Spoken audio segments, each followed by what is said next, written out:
It's probably like maybe 4 years ago when we first started working together. I legit thought you were a psycho. I was like, this is crazy. But again, like more like now going, and also like I realized I was young too and naive. Now being older and being exposed to certain things and having gone through certain experiences, where it's just like, again, like it's like what you said, life is about choices. Like, you choose the life that you want to live. And the thing is, too, like, let's say if there's people who find offense to what you said or whatever, like, they have a choice not to be around you. And that's the thing. And that's the thing, too. Like, it's like you and me are friends. There's certain things where, like, you and I agree on. And there's certain things, like, I'm like, bro, like, I just have a different value system. Which is totally fine. But the thing is that we can coexist in that. For sure. The problem is now, I think, in the world where it's like... There's one thing, and they're gone. Yeah, and it's like everyone is trying to make everyone happy. But for you to be happy... You're going to have to piss some people off. 100%.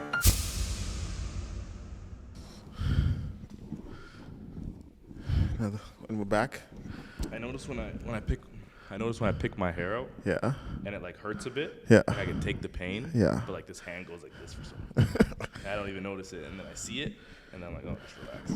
I can't relate. I cut my hair. I miss my hair. What's the longest you've had it? And I don't mean those fake ass dreads you had before, nigga. Probably I mean that real length. shit. That length. This length? Yeah. Yeah, I think I've had it a bit longer. Like in my life, I've had it longer, but like recently, I think in like the last 4 years or so, I've had it like this length. But it's growing quick, man. Yeah. It just fucking kind of sucks to pick it out. And if you pick it out too much, it like pulls on the hairs and like your scalp's a little tender. Yeah. Are you trying to? Because remember you were talking about you braiding it. Is that still the plan? Yeah, that's still the plan. Uh-huh. It takes a while. It's a mission, man. Yeah. It's a process. It's a journey, you know? Takes about, I started growing it out, I want to say mid-September. Yeah. End of September, somewhere around there. And then I haven't cut it since. Just the regular old lineup and all that. Yeah. Where are you coming from right now? Colony. Well, Good bars or whatever. Super Bowl Sunday, baby. Great game. It was a good game. I'm not gonna lie. Obviously, Mahomes Holmes. What's that? Obviously, Mahomes Holmes. Mahomes won. Damn, I'm tired. It's not tired. It's that ESL, bro. I'm telling you, there ain't no tired, nigga. Oh, I'm sleepy. I can't. No, it doesn't affect me. Mahomes won? Yes. Yeah. Patrick Mahomes. Yeah, that was a great game, man. Yeah. It's strange how these games always come about or like end up progressing as the game goes on. But who I thought was gonna win, I thought Kansas City was gonna win, and I wanted Kansas City to win. But honestly, I didn't really care who won. Yeah. Like I wasn't upset when San Francisco was scoring or anything like that. I just thought that defensively, San Francisco hasn't been playing great defense lately. But then like Kansas City offense takes so long to get started all the time. Like, but then this nigga was down by 10 again. Yeah. And came back and won. Good for him, man. People are haters, not just on Kansas City, but on winners in general. And because they're so good, people just want to see them lose. It always happens. Like it happened with like Kobe and the Lakers, and it happened with LeBron. Yeah. And yeah, I don't know. They'll want to build them up and see them succeed, but then if they succeed too much, they're like, I'm fucking sick of this guy or something. I don't know. It's a weird thing that humans do. But I don't mind it. 3 and 5 years, I'm not a hater. Yeah. If they win it again next year, which is going to be extremely tough. Yeah. Like it depends on like winning the Super Bowl in general is like injuries, matchups, how well the other team's playing. So like we thought Lamar was like going to be at that point, but because he was building up and obviously he won a second MVP, but he just wasn't able to get it started early enough, and then that fumble. Yeah. So it's like there's so many luck things that happen in football games that you're just like, fuck, you never know. Yeah. So it's gonna be hard to three-peat, but especially with Kelsey another year older. Dude, yeah. He's good, obviously. He's still like he knows how to get open and where to sit in zones and stuff like that, and he's smart. And that's what the smart players like. That's what LeBron's doing now. Like LeBron's still putting up like 24 and a half, almost 25 points a game. But he's doing it mostly on smart. He's still athletic as fuck. He's big as hell. But you have to do a bit more IQ as you get older, and that's what Kelsey's starting to do. Like he doesn't have that fast twitch. He's not, but his IQ's getting him open. So, but him being another year older, it's gonna be tough. Mahomes gonna be Mahomes, so he always has a chance. But yeah, we'll see how it goes. I just think he might not have people to throw it to, like besides Kelsey. Like this year, I feel like who played well? Like Hardman showed up today. Well, he just had I think Hardman just had that. I think that might have been his only catch, the game-winning touchdown. But Rashid Rice is nice. Yeah, Rice was... Rashid Rice is nice. So he's a rookie. He'll develop some more. Yeah. Yeah, but that's really all you can depend on is Rashid right now. Yeah. Rashid and Kelsey. Yeah. And then Pacheco at the backfield, he had an okay game. Like, but he fumbled. Yeah. He seemed a little frustrated. I feel like he's not like one player you can expect to make like if you let's say you need to score a touchdown. Yeah. He's not the person you're throwing it to. No, he's not like a Saquon Barkley or like a McCaffrey or like that. But he's pretty consistent and he runs hard and he puts so if he doesn't turn the ball over, you kind of can know what you can get from him. Depending on what defense you're playing. But, Rashid Rice you could depend on. Kelsey will always be a possession tight end. But, it's going to be interesting because, like, Valdez-Scantling's so up and down. Yeah. Hardman's up and down. Fucking Tooney. Is it Tooney? They fucking benched him again. Yeah. Kadarius. Or is it Looney? I can't remember. I don't even fucking know. They benched him again. He was a healthy scratch. So, it's going to be tough. But Mahomes is going to be Mahomes. So as long as you have him, you know they're going to be a playoff team for sure. It's just going to depend on what pieces they have around. And obviously, that's head office's job is to like kind of move around. But you can tell though, like he's like Mahomes the winner. Like I think it was like just before like I think the kick. Mm-hmm. Like you could already tell like in his head he's like, yo, like if we get this kick, we're about to turn up. And like you could tell like a switch just went off because some of the plays he was making too, where it's just like even when like no one's open, he's like, fuck. We need to make a play, and it's like. So what happens is like even I was about to say it out loud, but I know football, and I almost caught myself as being a casual. Yeah. Because towards the end, I was like, when they tied the game to make it 19-19, I was like, fuck, finally they're moving the ball consistent. But then it's because the defense is playing off. And like we don't want them to score touchdowns. Like we're keeping everything in front of us. Yeah. So like they're backing off and then they're just dumping it off 5 yards, and Kelsey's getting a first down, and then another first down, then another first down. It's like, okay, obviously you have to be a bit more aggressive against great quarterbacks like Mahomes and Brady and these certain guys, even like Manning. You can't just back off because they're not going to do that. They're going to just dink and dunk and just get chunk yards and move the clock, and then all of a sudden it's fucking 5-6 seconds left and they're on the 11-yard line. Yeah, and I knew it because I think there was a turnover. I think they had the ball. I think the Niners had the ball, and then there was a turnover. I think it was a fumble or something. Mm-hmm. What quarter was this? I think it was like the fourth quarter, like before it was tied. I don't know if there was a turnover in the fourth. Or I think they went for the kick, and I think that's when they missed the kick or something like that. I can't remember. There was a block kick. Yeah. So they had a blocked kick that would have put them up by 4, but then they blocked it, and they were only up by 3. So that's why they were able to. Because even at that point, like, I don't know, because you've played football, and obviously you've like had more experience. Like, do you think in a situation like that where it's like it's the Super Bowl, do you just go for it on the 4th, or do you go for the kick? Especially playing a team like Kansas where you know like they're gonna come back. Do you just like risk it? I'm a bit more conservative. I think like nowadays people take a lot more risks, and I think that's why Detroit lost. Yeah. To San Francisco because they fourth down analytics show it's better to go for it. But I'm just like I'm more conservative. I would have kicked it. I'm just getting the for sure points. What am I going to do? Be the reason why like these guys lose? I don't want to do that. I want to just make sure it's tie game. It's the player. I want to leave the game in the players' hands. I don't want to ever take it away from the players where it's like we're going for it on 4th down and then something happens, a botch snap. Yeah. Someone drops the ball, or the defense just has a good play call against what we call, and then all of a sudden, now we're down by 3 and we lose. So I'd rather just kick the field goal, take the points. Okay, guys, tie game. We're going to overtime, whatever the case may be.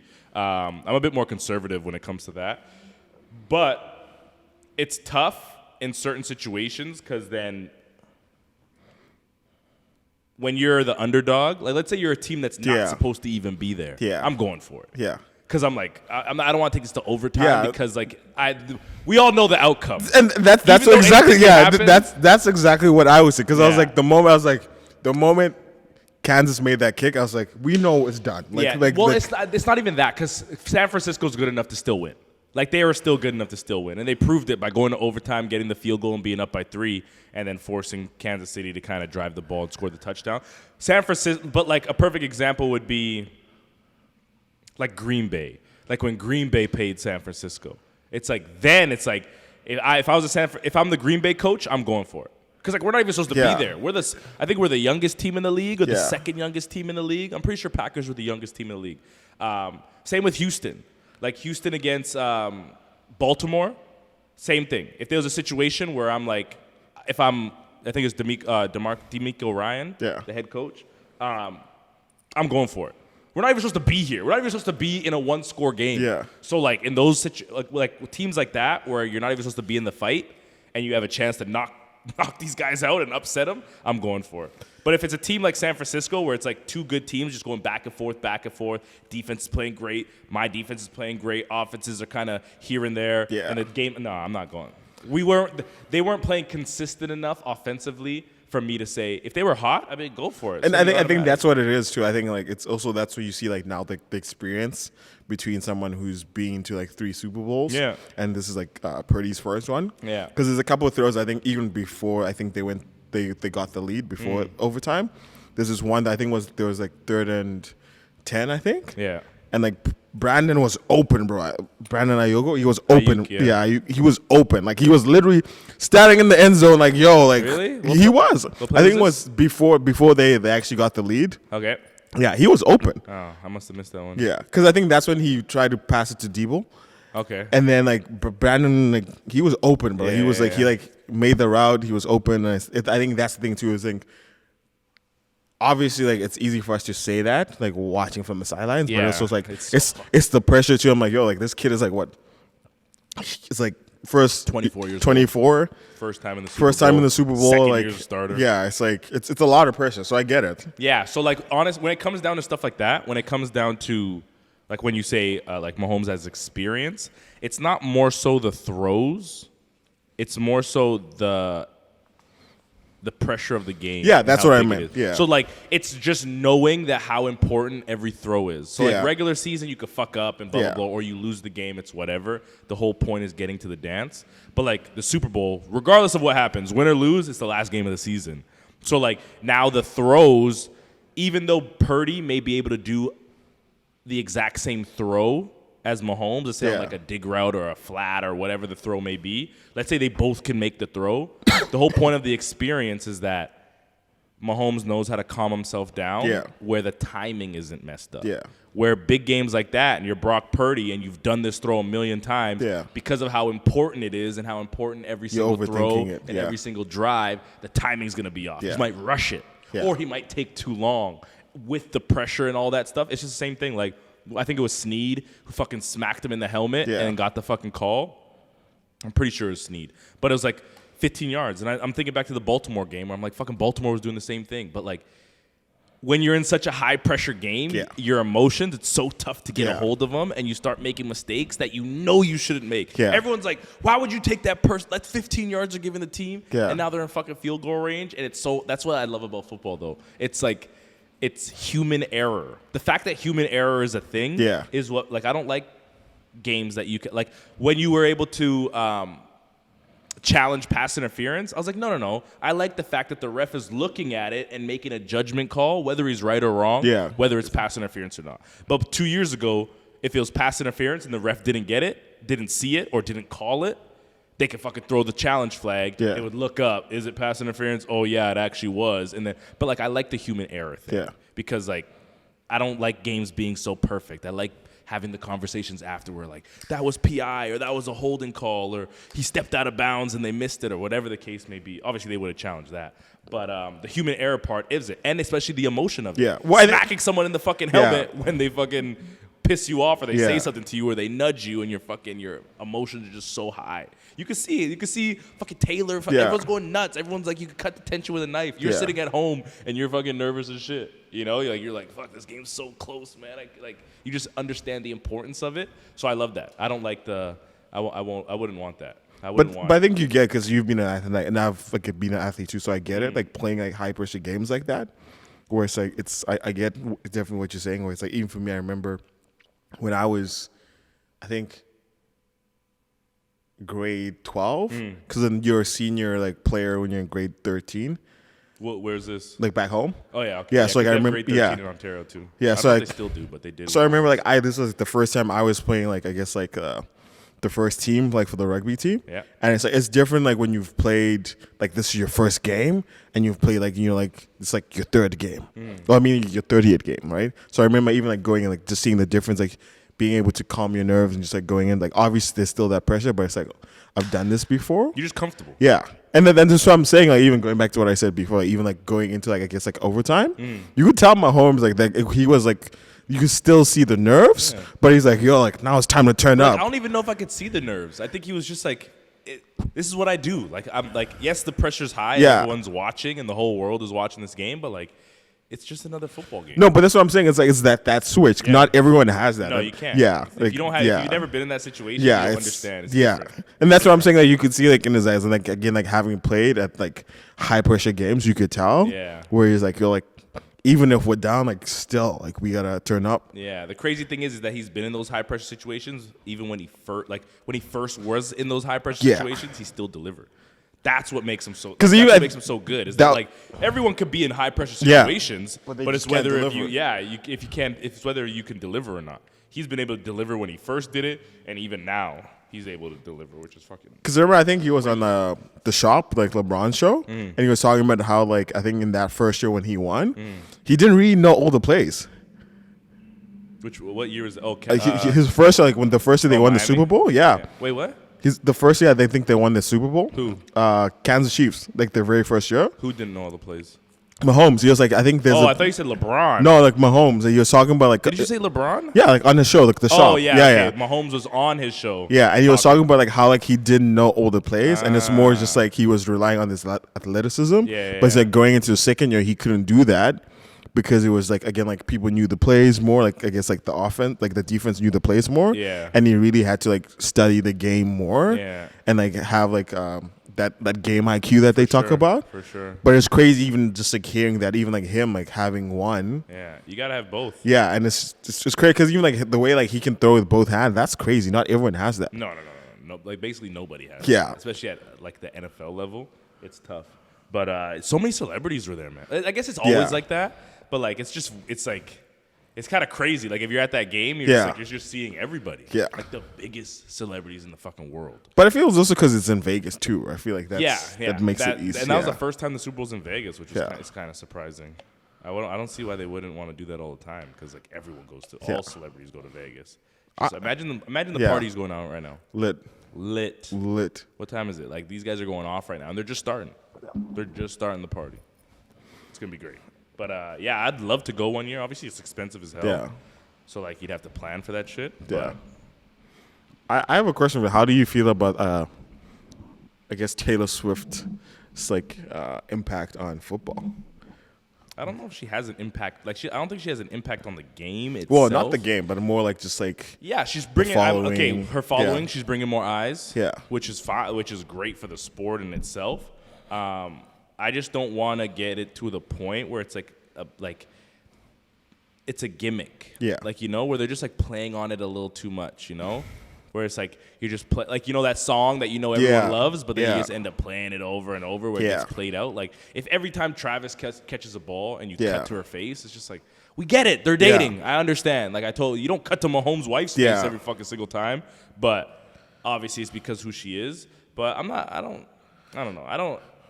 a hater of it. Yeah. It's just more so like cool. I like that they're dating. I think they're a good match, to be honest. I don't know like how they are with each other, but like visually it just seems like it works, and like in terms of like public perception, it seems like it's a good match. Yeah. Like it's like a match that I don't think is good is like Megan Fox and Machine Gun Kelly.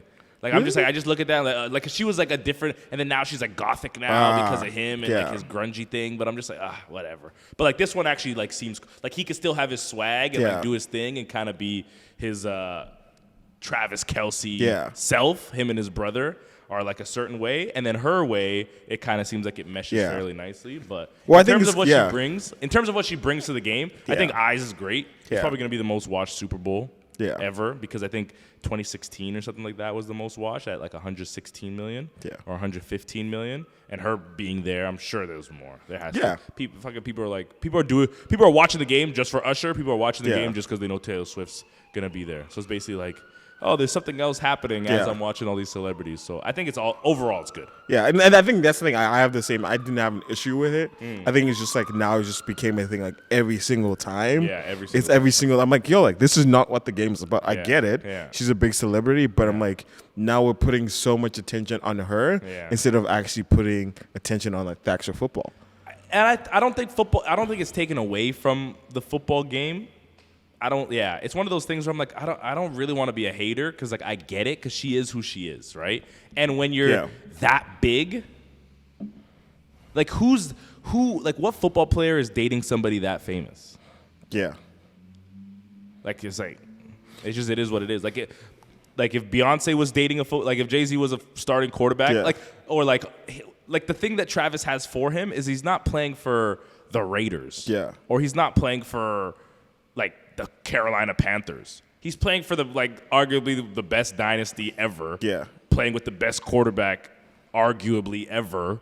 Like athletically, yes, I think he's way better than Tom, but like he has to still catch up in accomplishments. But it's the combination of that that makes it so special. But if he was playing in on a team that didn't do well, didn't continuously go to playoffs and Super Bowls and AFC champions, and it's like it wouldn't be a big deal. Well, I think it's a dynasty combined with Taylor Swift. Yeah. But like there's no football player out there that's dating someone that famous, not even close to that famous. Well, not even close. And I think that's the thing is it's just going back to what you said. Even it's like when a song comes out and it's fire, but it's just so overplayed. I think that's what my thing is, where it's just like, yeah, I get it, like they're dating, but it's like at some point, like we have to kind of move past it. Yeah, it can't be like something we're talking about every single week. Game. Yeah, like that, and that's what I meant. Where it's like I love like she's bringing eyes to that, and even like now a lot more women who weren't watching football are watching football. But I think it'll die down next season. Yeah. I think it'll die down. It's just that it's just the first season. They're still new to dating. Like I think they started dating in end of September, October. Like they weren't dating at the beginning of the season. Like at the start of the season, they weren't dating. It happened like during the season. So it's either like end of September, mid October. So it's only been like a couple of months, 4 or 5 months. Yeah. So like, and they end up going to the Super Bowl and winning. Yeah. So like the success of the Chiefs kind of elongated it. I would say. But I think that now that they won, and then it's just going to be – I think they'll understand it's going to be overplayed if they start cutting to her like the first game of the season next year. Everyone's like, okay, I'm fucking sick of this bitch. Like, ban her from these games, dog. Yeah. Ice Spice was next year. I've seen that. Yeah. You think Ice Spice a baddie? No. Yeah. Like, not really. Yeah. It's just like – she's attractive. I just don't think she's my type. Yeah. I don't know. Yeah. I don't know. I think it's one of those effects where it's like a nigga like Moneybagg Yo. Yeah. Like he ugly. Like he knows. But he raps about it. He knows he's ugly and he says it. He's like, might be ugly, but my bitch precious. Like he knows. Yeah. But because of who he is and the money that he can generate, he can get any girl he wants. I think that's the same thing with Ice Spice. Like I don't think she's ugly. Like to that level. But I mean like she's okay. I feel like if she wasn't who she was, no rapper would try to touch her. But I think that's the thing. I think it's more like that's where like you really go into like how attraction differs for everyone. Yeah. It's like, but like status is a big one. Yeah. I'm hooking up with, or I'm seeing, or dating, or talking to somebody that everybody knows. Yeah. So it's like that's just a status thing.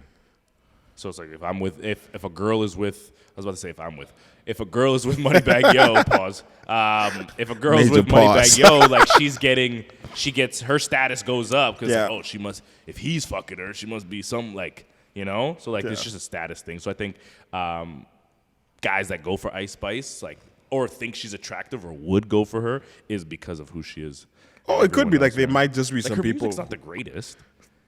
They might actually people who actually find her attractive. It's more like it's like how we can sit and have how you have a conversation with your boys. I'm like, oh, like yo, this girl's pretty attractive, and then I'm just like, nah, bro. Yeah. So it's kind of like one of those like it's very subjective. Yeah, definitely. So I was and I don't like talking about how attractive people are. I'll say let's say it's like she's hot, but I don't want to judge someone on how attractive they are because I'm sure she's like a very nice person. And I'm sure that a lot of people do like her music or can relate to her music. But anytime you're a famous celebrity, male or female, like you always like there's certain things that you check off or discuss. Yeah. You're like, how good are they at what they do? Yeah. Are they hot? The potential of their career, like trajectory, all these different who they date. Do they get in trouble? Are they like a good girl, good boy, whatever? So like when it comes to celebrities, there's certain things, but. Yeah, I don't know. I don't like. I'm sure she's a great girl. Yeah, but I think it's because people, when they think attractive, they merely just focus on the physical things. That's men. Yeah, And that's the first thing that, like, I'm not going to approach you if I don't think you're physically attractive. Yeah, and that's what I'm saying. I think there's just different levels to attraction. Like, obviously, like, because there's this whole conversation where it's just like, oh, like, like, looks don't matter. Well, I'm like, I think that's completely BS. Well, who says that? A lot of people actually say that. Like who? Men? Women? Men and women, where it's like people are like, oh, like looks don't matter. I'm like, no, like that actually. What man has ever said that to you? Not me. I don't know, but I've heard it in conversations where people are like, oh, like looks don't matter, or it's like stop being what is it? Who? Superficial. Who do you know? I can't think of conversations. Just like, when you're just like out drinking or just like out with friends. No, I've never heard that. I've never heard a man say that.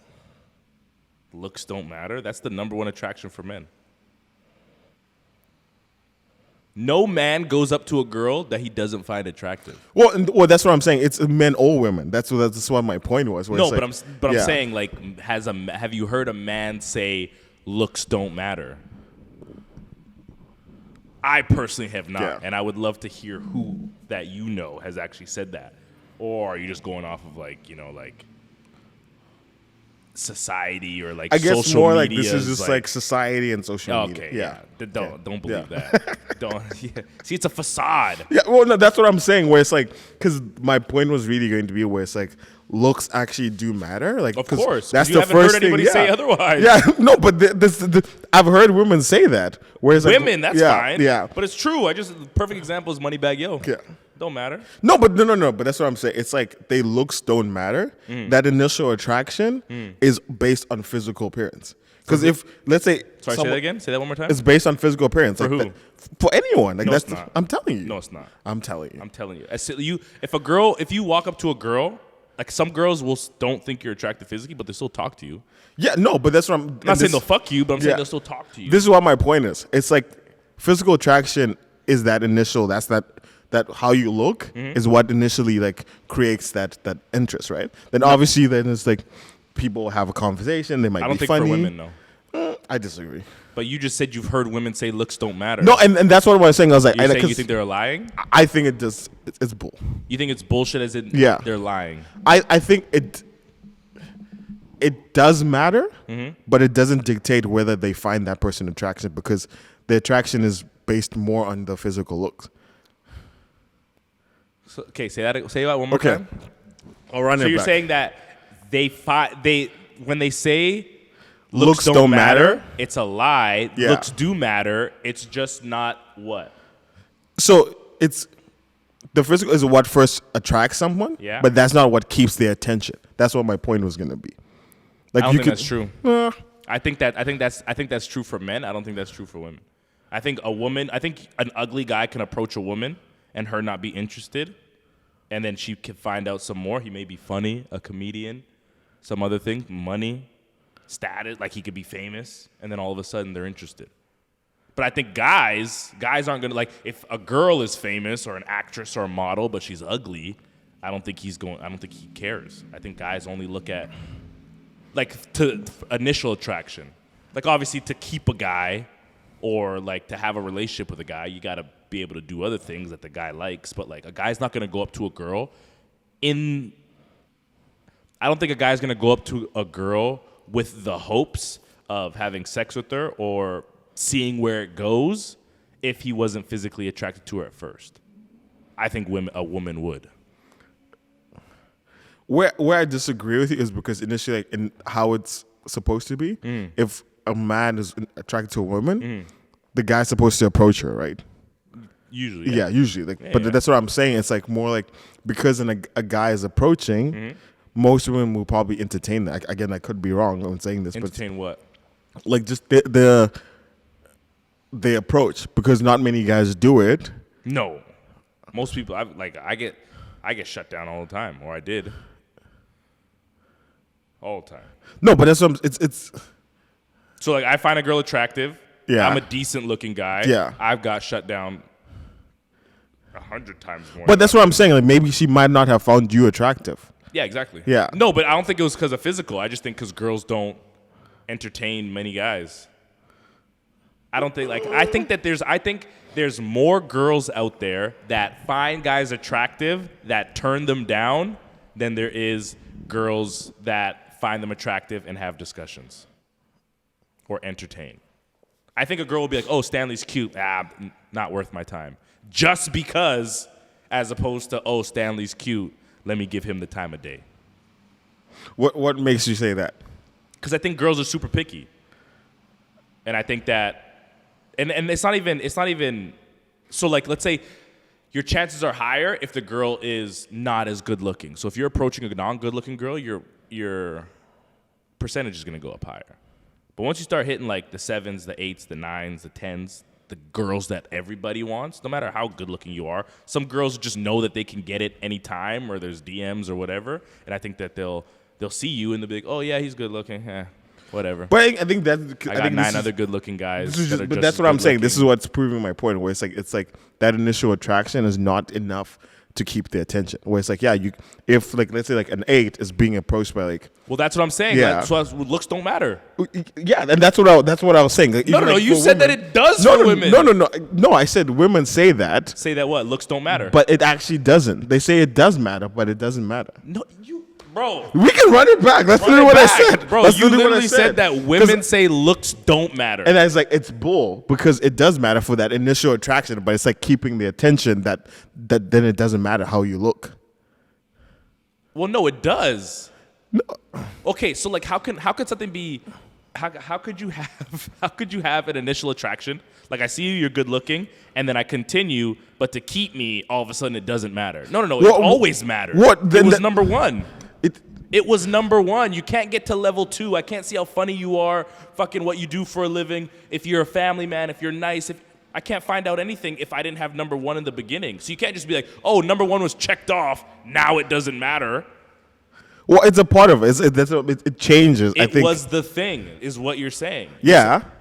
So you can't all of a sudden, because like, yeah, he's good looking, I'll talk to him, now it doesn't matter. No, because if he was ugly, it wouldn't have even got to the point where you got to know him. I'm not saying it doesn't matter, but That's what you said. It gets you through the door, like what you're saying. Mm-hmm. I think we're saying the same thing. It gets you through the door, but to stay in the room, it can't just be about your looks. That's where like other factors now, where it's like money, status, or like personality then come into play.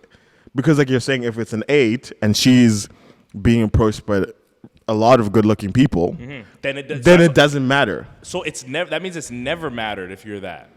If you're a good-looking girl who always has good-looking guys going up to her, it doesn't matter how good-looking you are, because I'm going to need more than that. I have that. Check my DMs. I have it. That's it. So now it doesn't matter.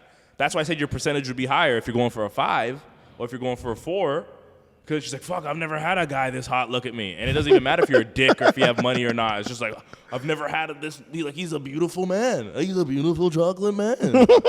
And like now he fucking, you know what I'm saying? So like doesn't matter. She's like, fuck, I've never had a guy this hot.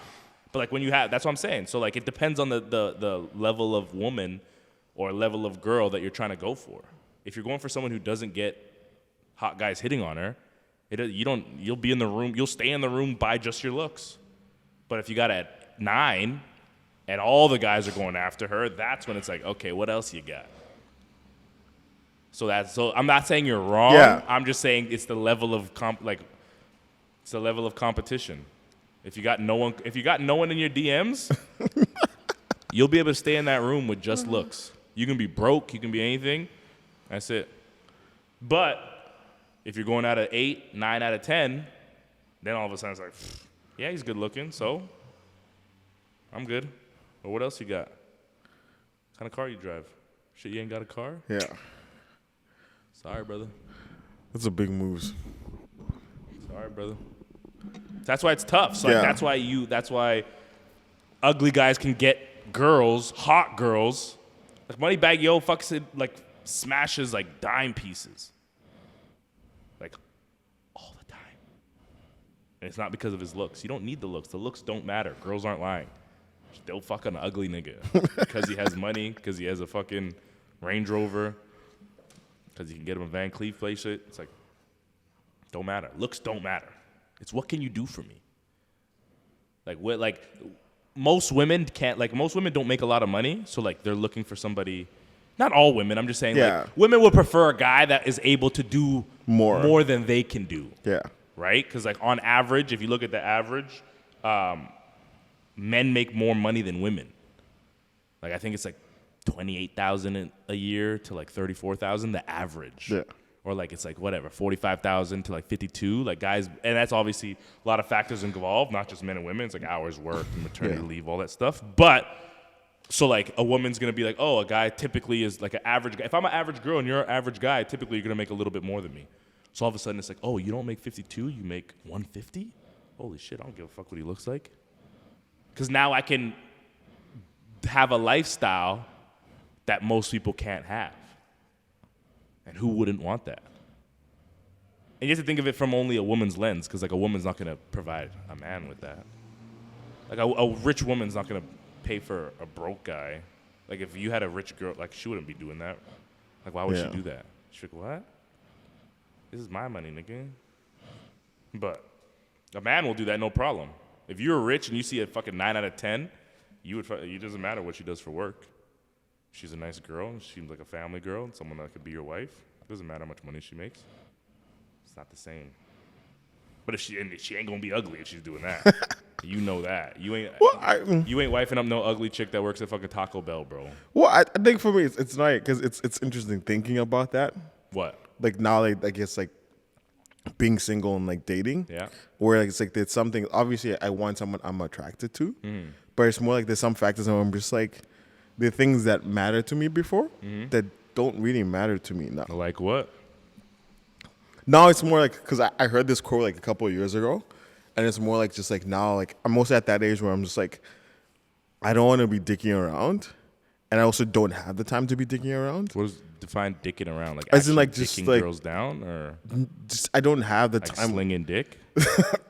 You don't have time to be slinging dick around, like dicking around, or what do you mean? I'm too busy focused on my goals right now. Yeah. So I don't have the time to be just like entertaining or being in the streets like that.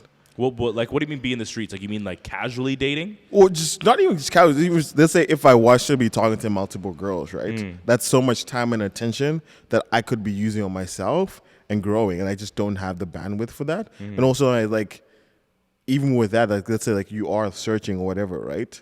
It takes so much time because it's like you have to like talk and spend attention and all that stuff. I'm like, which is there's nothing wrong with that. Well, no, those are you can't even say there's nothing wrong with that, because like that's bare minimum requirement. Yeah, and that's what I'm saying. You gotta talk to your girlfriend, Stanley. No wonder you fucking are single now. This nigga fucking. No wonder you had a breakup. This nigga's like, I got to talk to my girlfrione. What the fuck? No, of course you do. Yeah, and that's not my point. My point was, I get that. Like those are like the.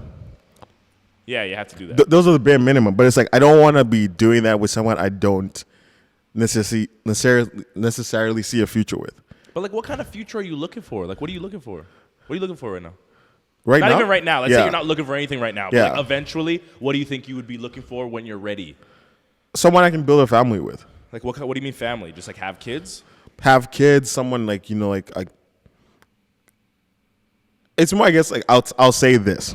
Because I heard this, I'm like, and even it's just like, not even just like with the person I want to date, but the people I want to have around me. Yeah. Like, it's like, if let's say something was to happen to me right now and I had kids, would I feel comfortable leaving this person to raise my kids if I wasn't there? Well, I would assume if you had kids with that person, you would be, unless you were just like hitting raw and shooting up girls' clubs. Like, but that's what I'm saying. So that's what it's like. That's the thing where it's like with that, when I had a scale one time, like before, not with my ex, but with someone else, and it really made me think. I'm like, I don't even know how people be hitting people raw. First of all, I'm like, because I'm like, if let's say like, because there is the chance that someone can get pregnant, like, can I be okay with being tied to this person for the rest of my life? We could always just be a deadbeat dad, but yeah, I get what you're saying. But this thing, I don't want to be that. Like, that's not me, right? So, like, personally, like within my value system, it just doesn't make sense. So that's why for me, I'm just like more like, I look at everyone who's in my close circle right now, and I think your spouse probably has the biggest impact on your life. So like, I just don't want to be messing around with people who I know I'm like, when we don't even share the same values or we're not even trying to do the same things. Like, let's say I'm trying to build a legacy where it's like 3-4 generations from now will be impacted. So like, that's why like now I'm like, that's a hardy task. It is, but right? You know, like when you say something like that, it has to be seen through your everyday work. And that's the hard conversation I've had with myself. Okay. Where I've had to be like, it's like, should I even be dating right now? I need to be focusing on me. Or the opposite conversation Yeah. where it's like, am I capable of doing something like that? Because like to be the one, I call it the one. Yeah. To be the one, it's tough. Yeah. And it's not just tough. Yeah. It's like, It's the people who do that. Yeah. That affect generations, like not just one generation, not just your kids, where your kids Yeah. are set up. You know how hard it is to set your kids up? Yeah. But you're talking about 3-4 generations. That's like the Vanderbilts, bro. Like that's like the Waltons. Like that's a Gary Vee and all these niggas. Like that's tough. Like it's not that it's not doable. It's just that you have to understand that people who are capable of doing that, they don't have off switches. It's not even about like they're not doing it what they're doing, however they're making their money or whatever they do in their career, they're not doing it to set up generational wealth. Like that's not why they're doing it. They're doing it to be the best at what they do, and they're relentless at it. And everyone who's capable of doing that, either one, provides so much value to the world, like the Walton family. Like everyone's been in a Walmart. Bezos, everyone's fucking bought something on Amazon. Yeah. So either you're bringing so much value to the world, worldwide, that they use you, like Alibaba and all these fucking things, or they're so good at their sport, like a Patrick Mahomes, like a Gary Vee, who's good at business and building multiple businesses and selling them off and then making revenue where it's $200 million a year. So it's like $300 million a year. You have to, to be able to do that, you have to have a track record of being able to generate that kind of cash. Well, and I think that's the thing. I think it's more like I get what you're saying. I think also the misconception when people hear that, they're under the impression that I would like to be a millionaire, but not everyone's going to be a millionaire. When I mean I want to set up the next generation, it's more like I don't want like my great grandkids to go through the same experiences that I went through. At least they're starting off like on my shoulders, right? So, for example, like the goal would be, I think for me personally, my thing, the way I'm thinking about it is like there's certain experiences that I didn't have that I want to make sure my great grandkids have. Like what? Just being able to travel. With that's money. Yeah, but it's even, I think just having different experiences, even with that, having different experiences doesn't necessarily mean you need to have money. Well, no, you said specifically travel. Well, yeah, travel, but travel could be like, even just like within BC. Like, for example, here in Vancouver, like a lot of people who've lived here their whole lives haven't even experienced all of BC or even all of Canada. Yeah. Right? So it's, for me, it's obviously, and like I agree with what you said. Like, I had to think about it. Like, what you said is like, to be the one, it really takes a lot. But I'm just like... Okay, so what else? What other than travel? I feel like it just can't be travel. Like, what did you miss out on, or what's an experience or something that you wish you had that you think you could pass on to the generations down? Having financial literacy. That's something I think I never had that conversation with my dad. I don't think he had that conversation with his dad. And do you think your dad has financial literacy now? No. So how he wouldn't have been able to? He can't. And that's what I'm saying. So that's what I'm saying. It's things like that where it's like you look at like when people would think of trust fund kids. It's when I was like, there's this podcast I listened to, and he was explaining how he even set up a trust fund. Yeah. And this dude was a cop, and he's like, people are under the impression that when you have a trust fund, you have to be making lots of money, but you really don't. Anyone can set up a trust fund. It's just like especially in the black community, that's not something that's being like passed on to us because like for us, like you and I we're probably the first generation of like people in our family who are figuring that out. So of course no one's gonna pass it down to us. So that's what I mean by like that's the one. Yeah. That's being the one. But it doesn't necessarily mean like, everyone has to be a millionaire, right? It's more like just like passing that knowledge down. But yeah, it's not about like the millionaire thing is not a big deal. Yeah. But how do you plan on like what habits have you learned about that you plan on like give me an example of a habit that's not you passing down money. What's like a financial literacy habit that you've learned that you would look to pass down, and how would you pass it down? The importance of health and fitness. That's not financial literacy. But no, but it's used as in something else. So you said like other than No. I said, well, right now the question is specifically financial literacy because that's what we're talking about. You'd want to pass that down. How, like, what have you learned that your parents didn't teach you about financial literacy that you've learned that you're implementing that you want to pass down, and how would you pass that down? Having good credit and how to use, I guess like having the difference between good and bad debt. Okay. Like for example, I think like there was a video that was explaining how Drake was able to buy his house, and people like, oh, like he spent so much and he got a loan, but it's like things like having good debt, and also being able to like just buying things when you can actually afford them instead of like buying it on credit. But those are things like, for example, especially moving here, where I had a very different monetary system, where it's like we didn't have a credit back then, or it's like you had to be like a business to be even apply for credit. Whereas like here, anyone can get credit. When I first moved here, I wish someone. How old were you when you moved here? I was 19. Oh yeah, okay.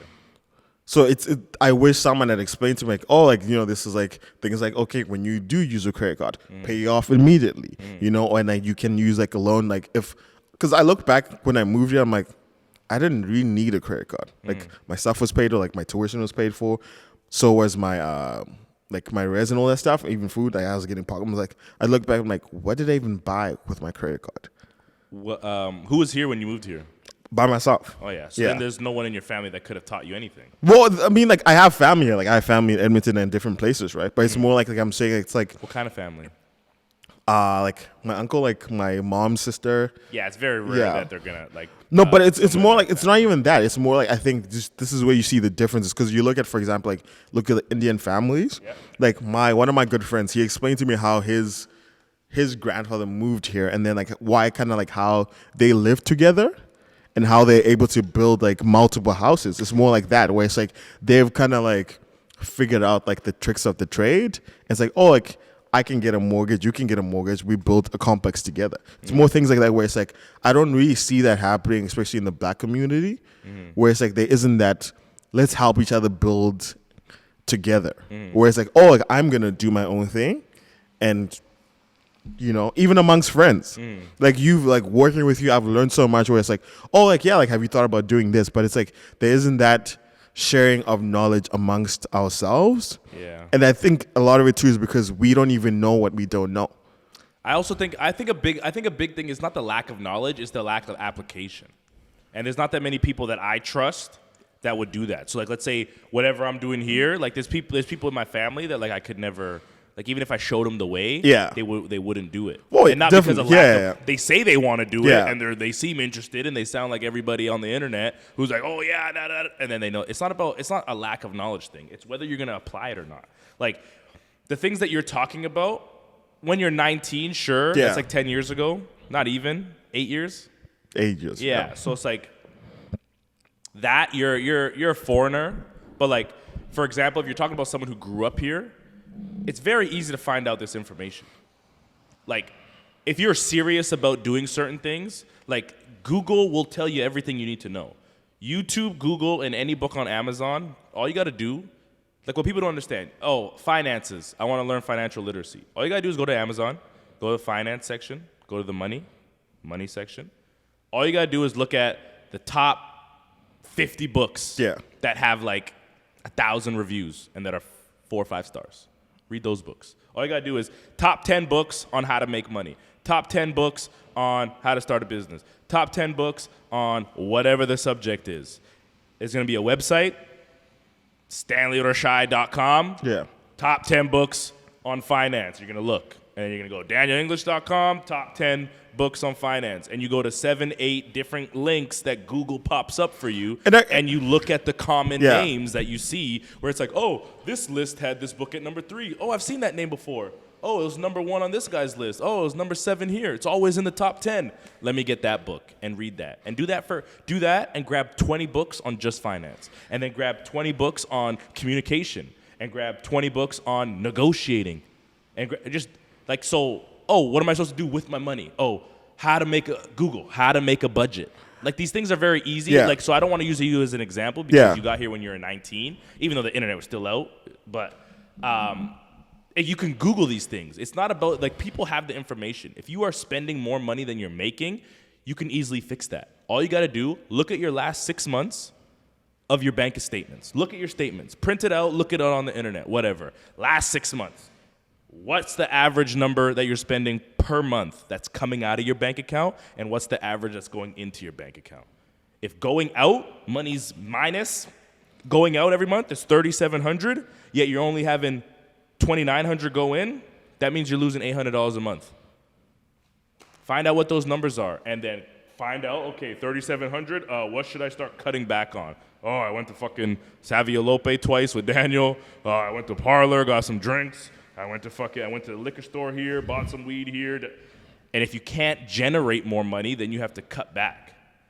So, like, what people don't understand is that the information's out there. You just have to ask the question. And even if you're so lazy you don't want to Google it, ask yourself.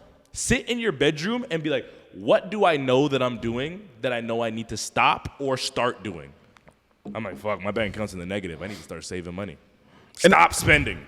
Oh, I've gained 20 pounds during COVID, and I'm fat as fuck, and I got titties now. Let me start going to the gym. Like, ask yourself these questions. You know. You sit in your room on your bed and be like, what am I doing that I know I shouldn't be doing? Fuck, I've been smoking for the past 5 years, and I keep coughing up a lung. Maybe I should stop smoking. I drink every weekend and end up spending $300 every Friday, Saturday, fucking for the past 6 weeks straight.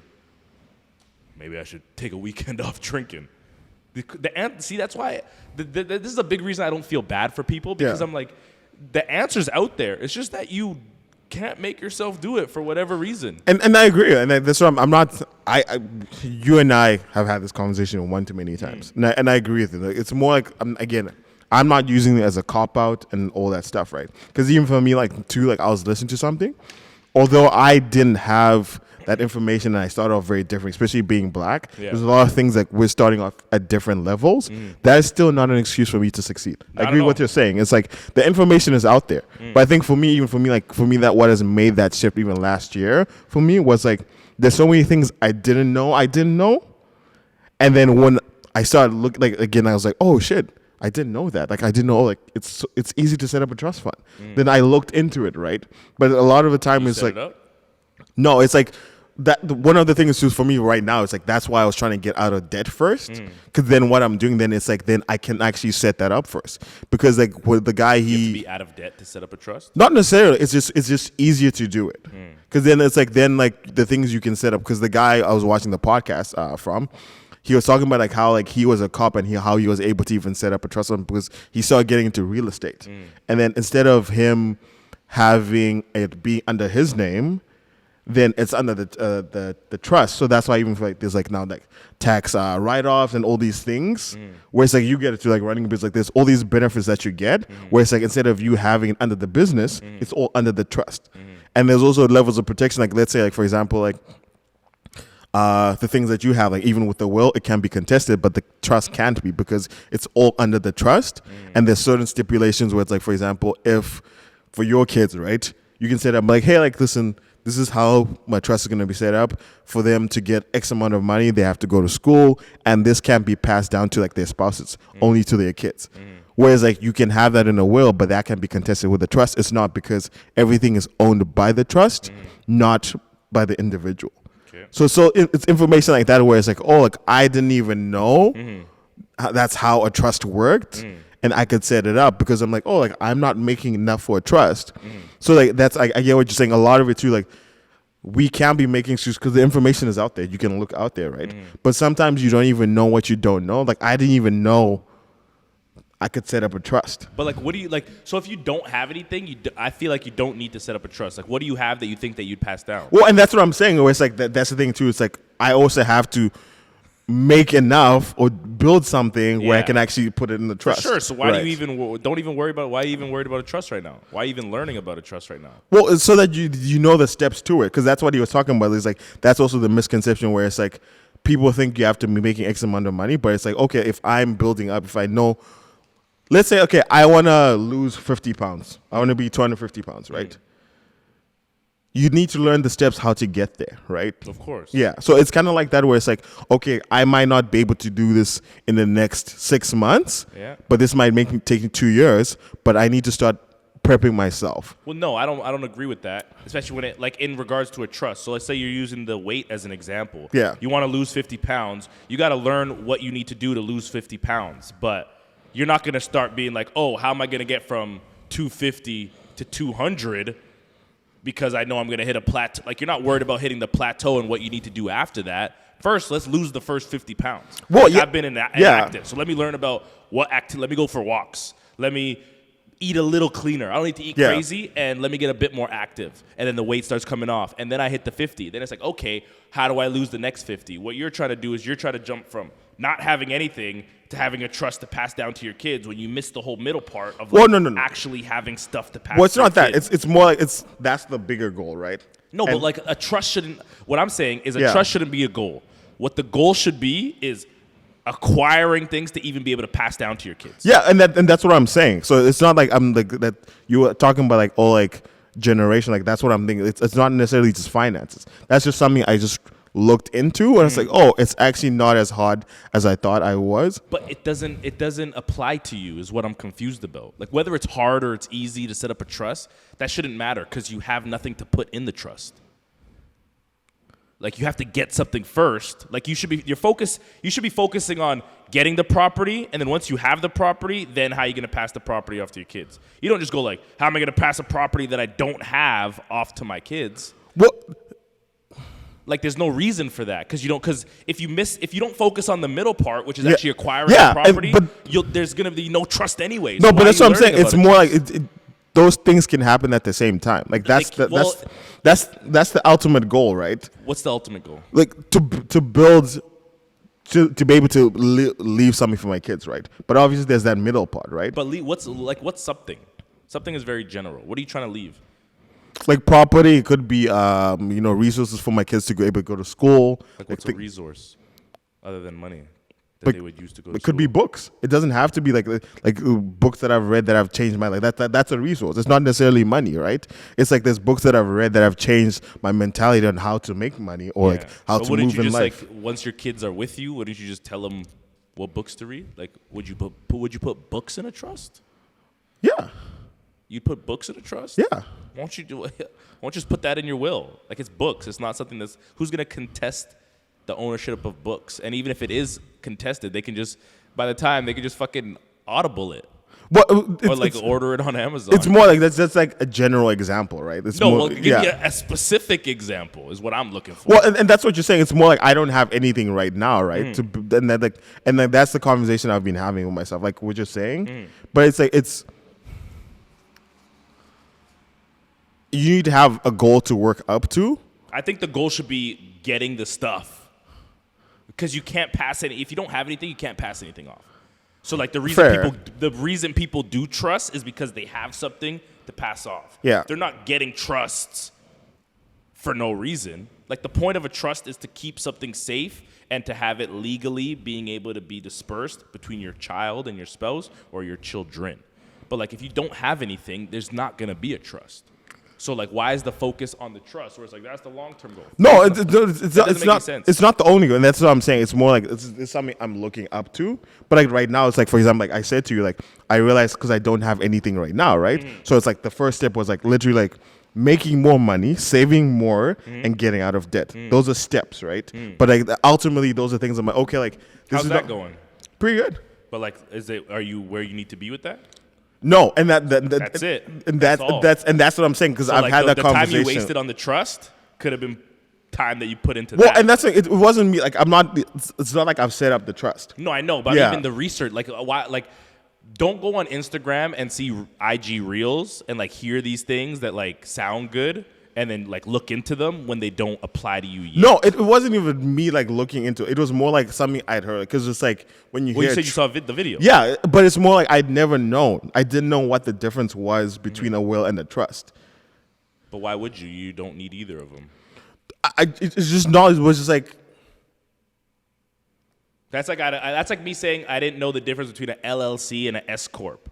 It's like, do you have a business? No. I don't think it's like I don't know. I'm thinking about starting a business. Maybe who knows? But like of what? It's like okay. The best way I'll put it is like you getting a license and not having a car, right? It's more like, oh, like I can take the test, so like I'm ready for when I have a car, right? But those two things, okay. Sorry. yeah, me learning how to drive and getting a car can happen simultaneously. Yes, but the gap is bigger in regards to what we're talking about, because it's a lot easier to get a license than it is to acquire enough property or enough have enough things under your name that you'd like to pass off to your kids. So like that example is too easy, because like everyone has a license. Yeah. Everyone doesn't have property. Everybody doesn't have businesses. Everyone doesn't have funds or money to pass down to their kids, because those things are much, much more difficult to acquire. So much so that people spend their entire life trying to acquire those things and still don't do it. A 16-year-old gets a license. So like, I get your example. Yeah. Like I understand, but it's like that's a bad example, because like the license is so easy. It's not easy to get stuff to pass down to your kids. So like you can't. It's so much harder that you can't do it at the same time. Because even the people that do it solely, they don't even know a trust exists, but just solely focus on getting themselves a property, especially here in Vancouver or wherever, or acquiring enough money where they're able to live out retirement and still have some in the bank to pass off to their kids, is so difficult that they spend their whole lives doing it and they still can't do it. So my point is, like, the license thing, that's easy. You just literally read or fucking study for like a week, and then you get a license, and then you buy a car that costs like $8-9 grand, which is not a lot of money. So like, I get the example, but it just doesn't. And that's what I'm saying. Yeah, it's the like license in this regard is the ownership or your assets, and assets are so much harder to acquire than just a driver's license. Well, and that's the thing. It depends what you're looking as assets, right? Because assets are assets is your net worth. But that's what I'm saying. For example, like instead of me, like that's for like it's like. Even like for me, I don't think I'm going to be getting a car anytime soon. Mm-hmm. And the more like I'm investing in assets. For example, like me getting more camera gear is something that's going to make me more money. So instead of me buying a car, that's actually something that's going to be taking away money from me right now. I'd rather invest it in gear. And it's more like that. It's like, even like what you're saying, like, yeah, like maybe like right now here in Vancouver, I might not have things I can pass off to my kids. But for example, like back home, kettle's a big thing. Like I own like 20 kettle right now back home. Cattle? Yeah, like cows. Oh, yeah. Okay. Yeah. And like for me, it's like one of the things where it's like I can actually sell it, because like a beast right now is like a cow can make $2 or $3 grand, depending on like how much. And that's something I'm investing in. So that's something I can. Buying them right now? I have them. Oh, how did you get them? My grandfather's a farmer. Like before I left, I was making extra bread. I was living at home, and it's like, yo, like this is a good investment. And it's like, what if the cow dies? It is, but the thing is, if you buy enough, and depending on what type of cow that you buy, it's like you can get cows like female cows that are going to make more kids. Also, depending on like if it does die. Cattle?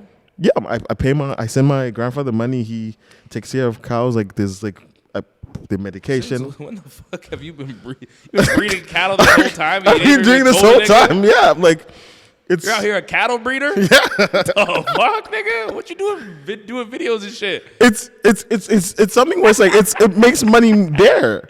How much money does it make? Well, like it can't. Like what? So is it cows? It's cows. Yeah. And cows. what? You sell the milk? Like what kind of money are they making you right now? Decent amount, because there have been times where I was in a bind and I had to like sell some stuff.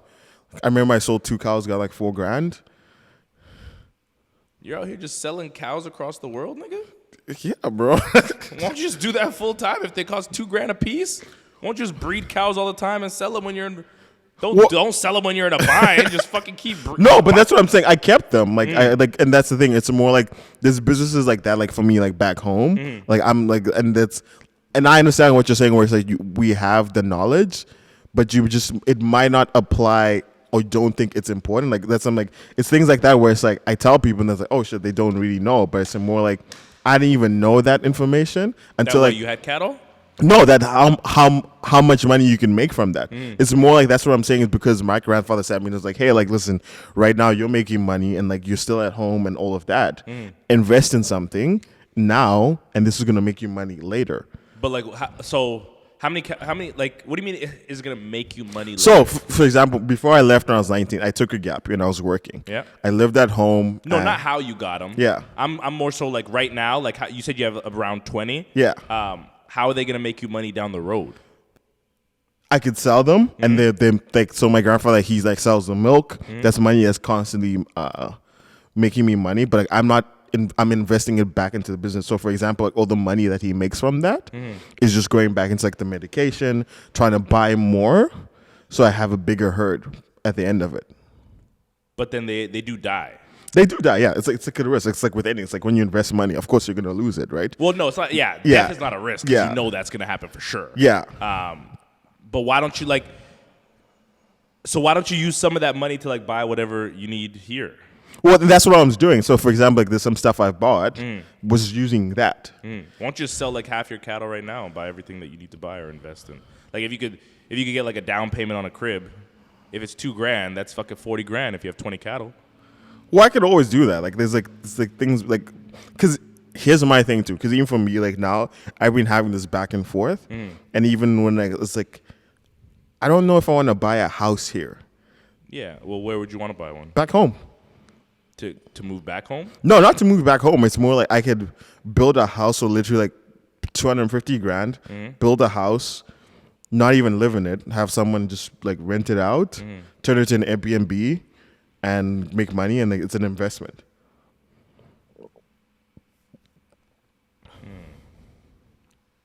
Where in Zimbabwe? Doesn't even matter. Like it could be South Africa. Like it's like it's so much cheaper because I look at how much it is to buy a house here, like $1 million, and what I could do with that money back home. Yeah, it's just doesn't make sense, and that's why I've like made that invest. Like let's say, for example, I have to move back home, or if anything was to happen, I'm not just starting from scratch.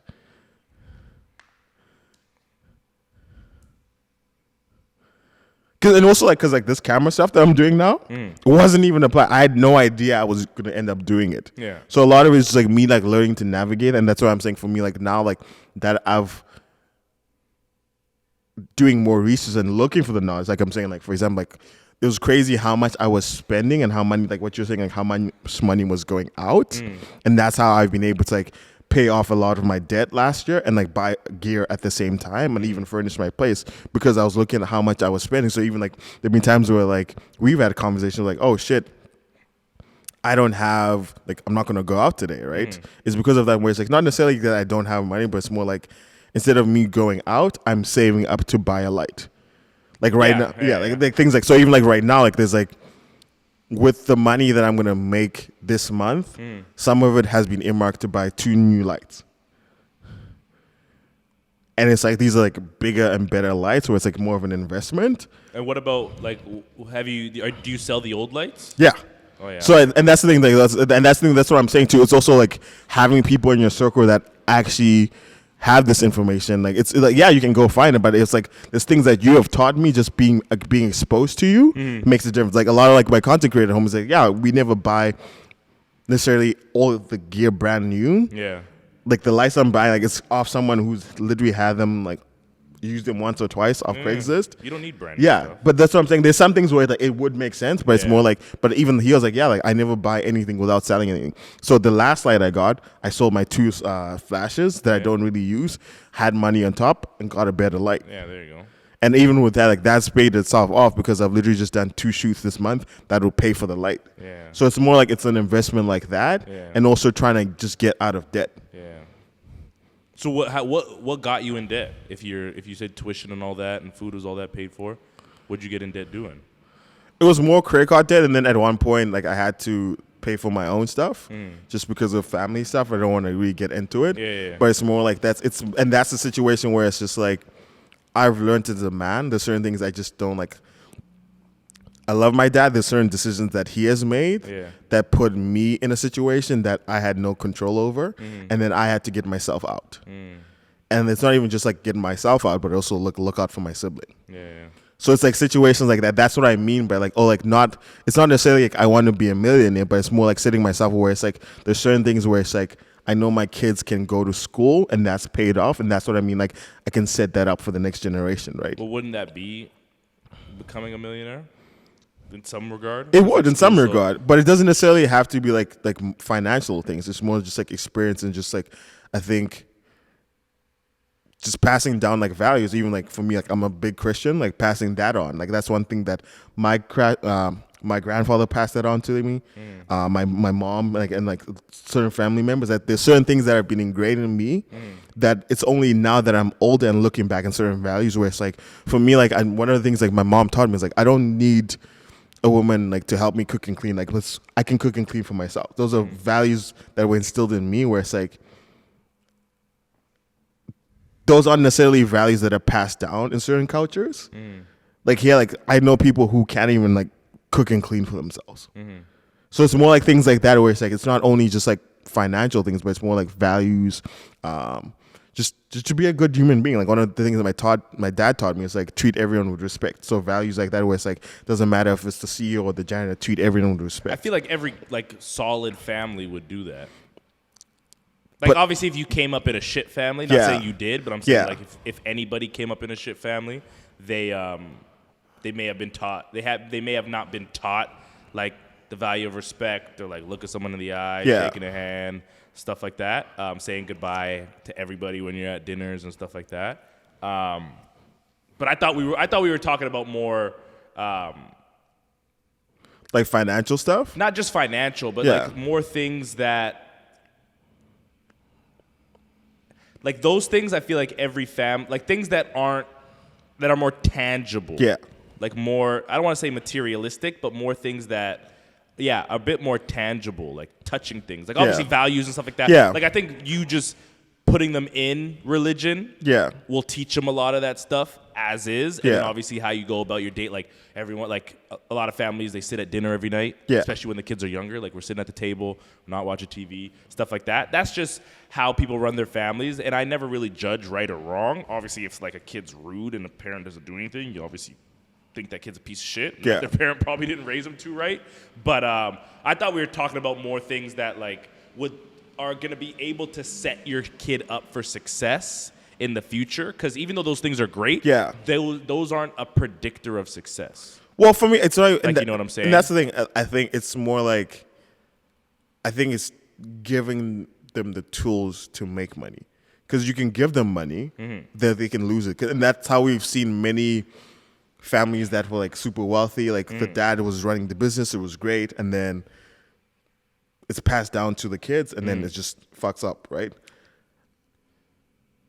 Don't you have to have money to be able to pass down the tools to your kids?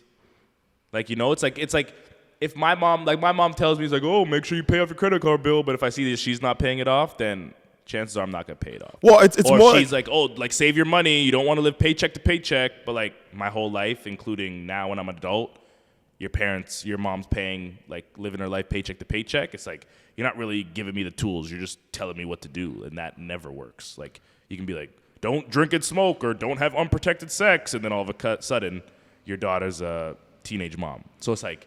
Well, like you have to first, I feel like personally walk. It's just like the trainer stuff that we talk about. Like you're not going to get a trainer that's not fit themselves, or that's not jacked, or that's not looking the way you would want to look. Yeah. So like even though you want to pass down the tools so your kids can get their own money, as opposed to you just giving them money, you would have to have money. Otherwise, what are you really passing them off? Well, I don't think it's as simple as that. It's more like, I think it's more like... Well, no, that's not simple. Yeah, well, yeah, it's more like, for example, like you see like let's say like La Fontana's right there. Like it's a family. He started one, and then he says to his kids, hey, this is how I ran the business, blah, blah, blah. You might not necessarily want to run a restaurant, but you might want to be an investment banker or whatever the case may be, right? It's more for me, I'm looking at it from the side, I want the next generations to do better than what I did.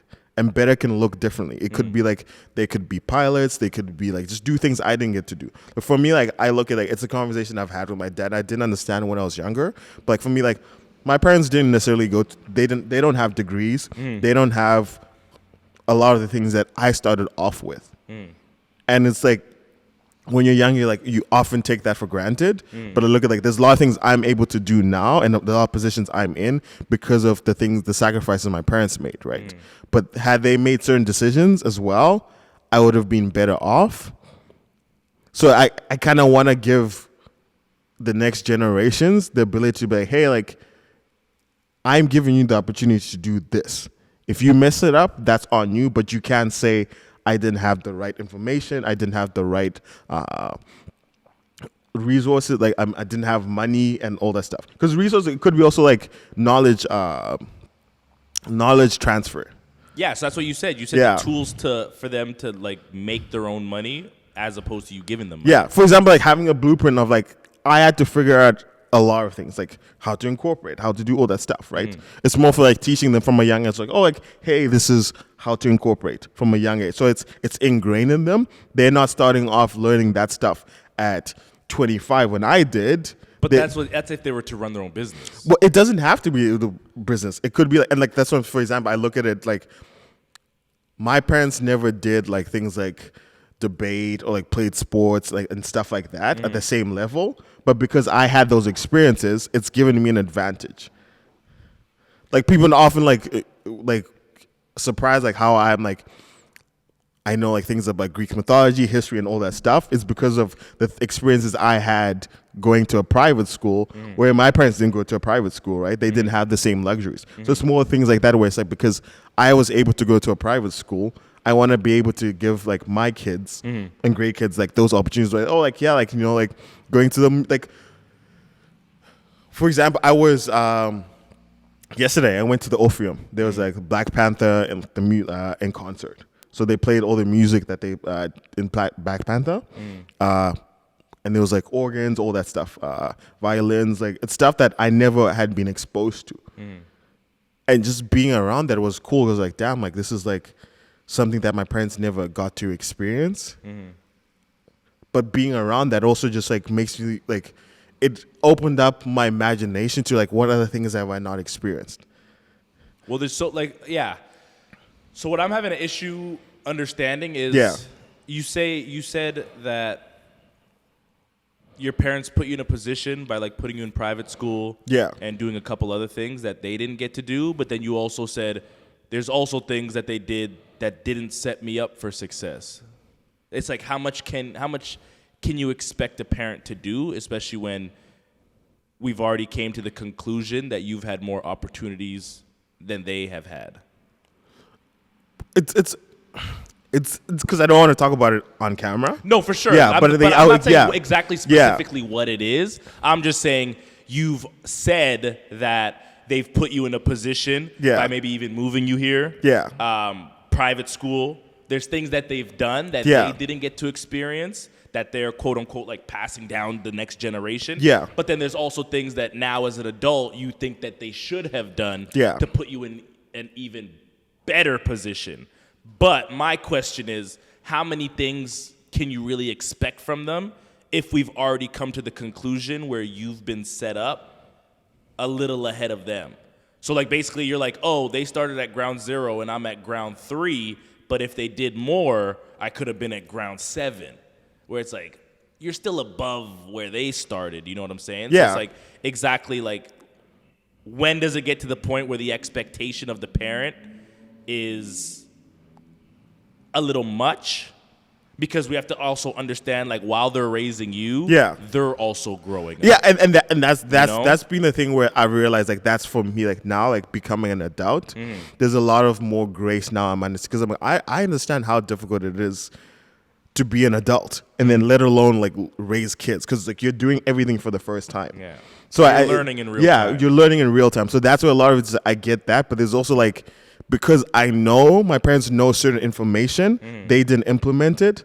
I am now having to deal with the consequences of their action whilst also building. So what's something that you could talk about that's not serious that is an example of that? What's a piece of information that they knew that they didn't implement, that they didn't pass down to you, where now you feel you're a step behind? For example, there's things my dad had investments. And like again, like worked a really good job, but also because of just like some vices and things that he's done, those investments and like there's certain decisions that he made that now affected me. So okay, but those were his investments. Not even his, but it's more like as a parent, it's your responsibility to provide the bare minimum, right? There's certain things where like like my dad provide, but it's. I'll explain off camera because then it'll make sense, and it's more and then because it's harder for me to like go into it without like telling the whole story. But there's a lot of this is like now where I look back where like I understand it's hard to be an adult, and it's like there's different like you're learning in real time, but it's also like so my dad had a good company. Ended up getting into some vices, like drinks a lot. And like, even like now it's affecting his health. And like, that's why he ended up in the situation that he's in right now, right? Had he like taken care of himself, even like just like, again, like taking care of his body and just like his health, that would have been a big factor because then like, I wouldn't have had to take on certain things that I have to do now, right? Which I don't mind it. And I'm not like trying to play like the victim mentality. Well, no, it's, but it's like, more just like even throughout my life, there's certain things I had to grow up a lot faster than I should have. Yeah. And I didn't get to experience the things you experience as a child. Whereas like for me, like now, and it's affected me now as an adult because I'm always thinking worst case scenario and not actually enjoying the moments. Like last year was the first time in a while I actually got to enjoy life because I wasn't worrying about, I have to pay for this or I have to do that. But it's also I had to then learn how to set certain boundaries where it's like I said to my family, like for example with like my sister, I'm like, I'm trying to build for myself right now. I can't help you out with certain things. Right. But because again, this is my sibling and I was put in that situation. Yeah, you were saying that before. Yeah, I had to do it, right? Because then it's like, this is also like my sister, I can't leave her, but it's like that affected a lot of decisions I had to make at that time. Because for example, like a lot of the debt I had, I could have paid it off had I not been paying off those bills, right? So it's more things like that. That's what I mean, where it's like, that's a decision that wasn't made by me, but affected me. But you also understand that you may have felt obligated to do those things, but it was still a choice. I made that choice, and that's also true. Like, that's why I'm not playing the victim because like that's why there was also a shift for me where like I had to have that conversation with her. I was like, like listen, like I did that then, but I can't afford to do that right now because this is where I'm going, and for me to go there, I can't do this and help you out for sure.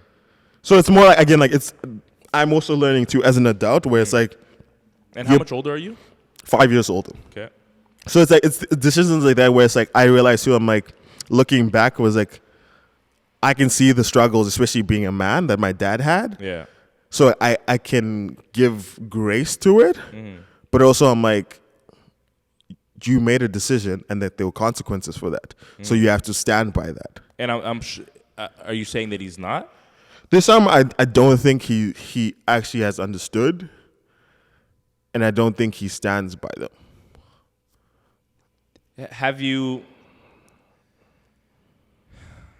maybe gave thought to the fact that he didn't think of the consequences that would happen to his kids by his decisions? Like, let's say the mistakes that you've said you've made in your life, right? Like ignore family. Yeah. Just the mistakes that you've made, whether it's financially, why'd I get a credit card? I didn't even need one, but I got one. I put myself in debt, et cetera, et cetera. Knowing that your parents are also human too, and they're growing and they're going to make their own mistakes, is it fair for us to judge our parents based on what they didn't do or what they did do? Like, I'm not sure. I always have, like, I'm thinking about my family, and I always feel like it's hard for me to judge a situation that even as an adult I may not have full context on. So regardless of what mistakes my parents made or what mistakes your parents made, I don't know about you, but I can only assume that at the time they were doing the best with what they could. And I feel like nobody I don't know. I think people know that something's wrong and they can't help themselves but do it, you know? Yeah. And like, we want to judge them for that, but like, we also have to understand that like, people are people. And that's the thing, I agree with that. And right? I think like for me, like especially after all that has happened last year, there's for me like once I sat down and had the uncomfortable conversations with myself, I was in a lot of situations because I put myself in there. Yeah, for sure. And that's one of those things that like that you have to think about is like the worst thing that we could have done is maybe put an expectation on somebody or like a situation that we thought they should have lived up to, but maybe they weren't capable of that. But that's what I'm saying. It's even like once I tell you what happened off camera, it's more like that's like because of just like how life has been for such a long time. I had no expectations, and even for like now, like right now, I have no expectations on people because like I realize people will be people because I look at decisions I have made. I'm like, damn, like that was wild. Yeah, that's a decision I made. But the thing is too, I also have to realize within that too, every decision I have, whether I know it's a good or bad decision, has an impact. Like if I decided today not to like, you know now, but maybe people there's the majority of people don't come to that realization ever. You know what I'm saying? So like what I'm saying, when I mean expectation, I mean across the board, not just in a situation. I just mean as a person. Like you may be like, oh, like I've made mistakes before, but like now I realize, and I'm saying no. Like even for you to expect them to eventually realize that what they did was wrong, that day may never come. Yeah, and like with that particular thing, like even with my dad, I know that day might never come. Or with any situation, not this specific, it may never come. Yeah, I'm just saying like we have to keep in mind that what we think someone should be doing for us, they may not be capable of or may not even want to.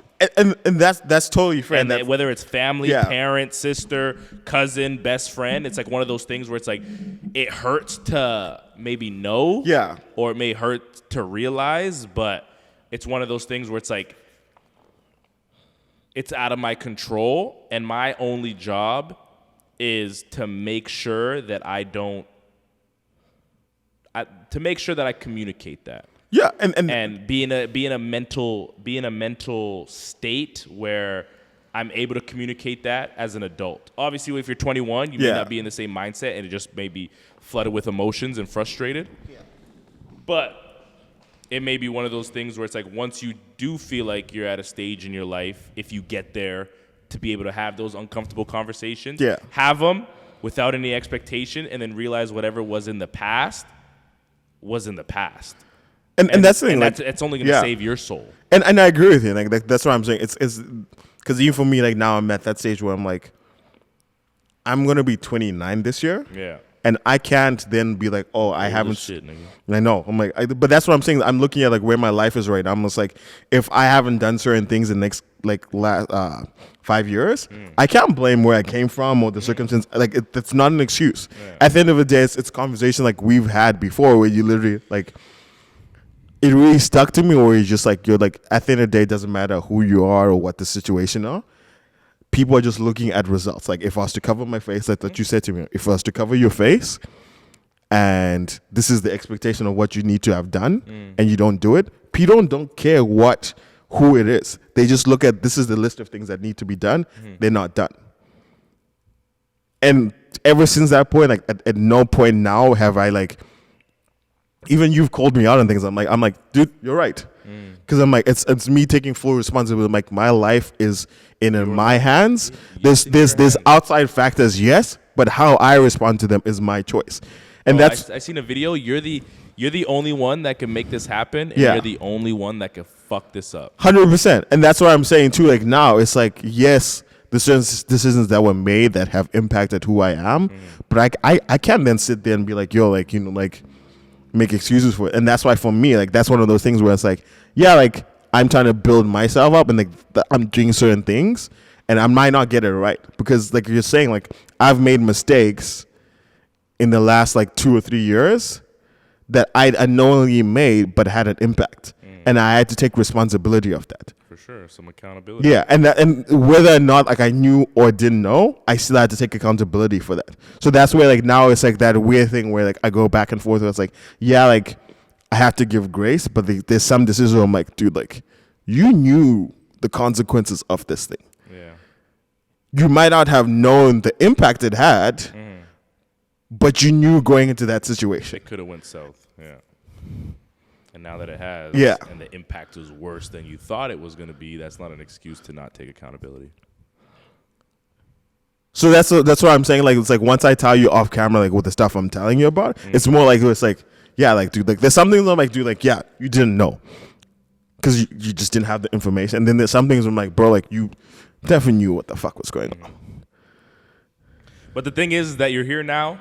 Yeah, and that's the thing. Like, and that's the thing too. Like now, it's also like going back to something I've said.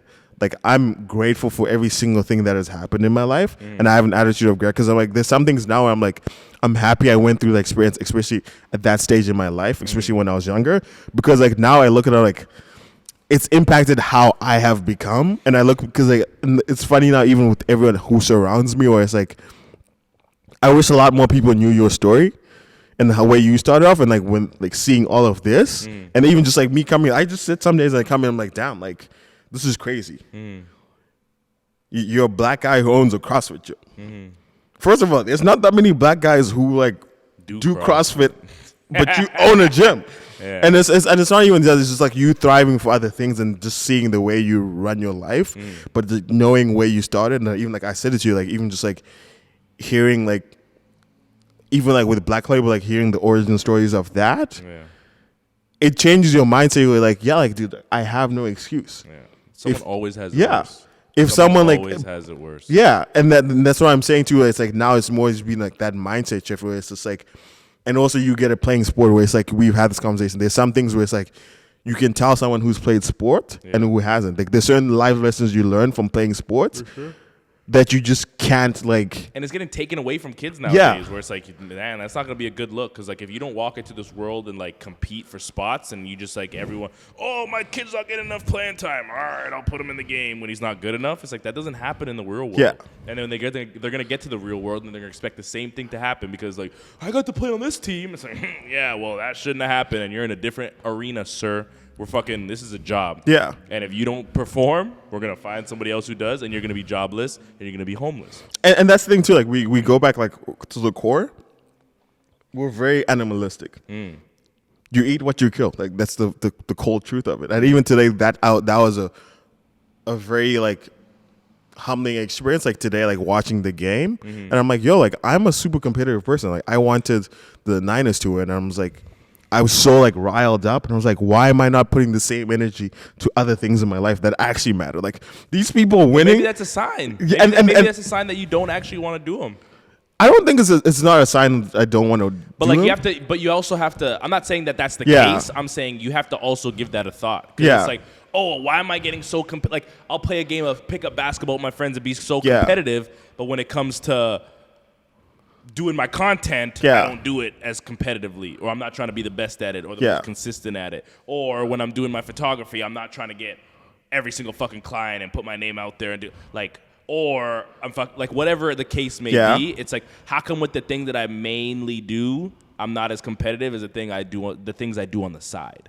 You know what I'm saying? So it's like, it's one of those things where it's like, do you really want to do it? And if so, you can't just think about it. It has to be seen. So that brings us back where it's like, generational wealth and like setting up your generations with like knowledge and like resources is great, but like to be the one, like you have, like it has to be, not that it can't.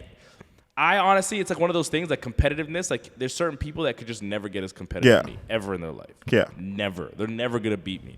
And like, what people don't understand, not just about me, but about people who win consistently, is that you're never going to beat these people because these people don't stop. I'm just going to outlast you. Yeah. So, like, you can have, oh, I've been fell off and I haven't gone to the gym for 2.5 weeks. Great. I've been going to the gym for 2.5 weeks. And then, oh, yeah, you pick it up again. It's like, oh, I went on vacation. I haven't worked out in 5 days. Like, well, I've been working out. And it's not that I'm training for anything. Yeah. I'm just training consistently. Yeah. And then you're not eating well. It's like, I've been up late, so I've had to grab this and that. It's like, okay, well, I've been having chicken and rice and chicken and quinoa and salmon and quinoa every fucking night, 5 days a week. And then I do my little cheat meals on the weekend. But it's like, it's just like you say, building that brick. Yeah. If there's weeks that you're going out without putting a brick on the wall, and I'm putting a brick every day, or I'm putting a brick 6 out of 7 days, then all of a sudden you're like, how the fuck is this guy's wall so much bigger than me? When we both know really why. Yeah, and because you even asked me, I think this was like maybe 2 or 3 weeks ago, and I couldn't answer that question, and I literally like, I think for a solid 2 weeks, I was really trying to answer. It was like why aren't you doing it? Mm-hmm. And it really was just like it's partly what you're saying is like not. I thought I wanted as much as I did, but I realized I didn't because my actions weren't backing it up. For sure. And also then it's also just like I think the biggest thing for me is just like not having the discipline. Mm-hmm. And just like doing it, and that's why for me, like lately, where it's like even like after we finish this, I'm gonna go film another video for day 15. Doesn't matter how late it is, but it's more like I think being in that environment where it's like where I'm being held accountable. For sure, you have to have savages. Yeah, and that's the thing where it's like I realize like you're saying like in this world, like it's like we're very animalistic. It's you have to eat what you kill. And people make that seem like it's a bad thing, but it's like it's eat or be eaten. Like it's like that's it. That's the reality of it. Yeah. It's like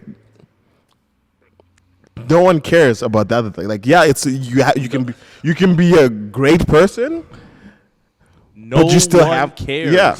Like that's why I don't like. That's why. See, I was gonna say something to you earlier. Yeah. Like before we started, not about you, but about someone else. And I'm just like, I fucking can't stand people who are so nice, because like it's just like.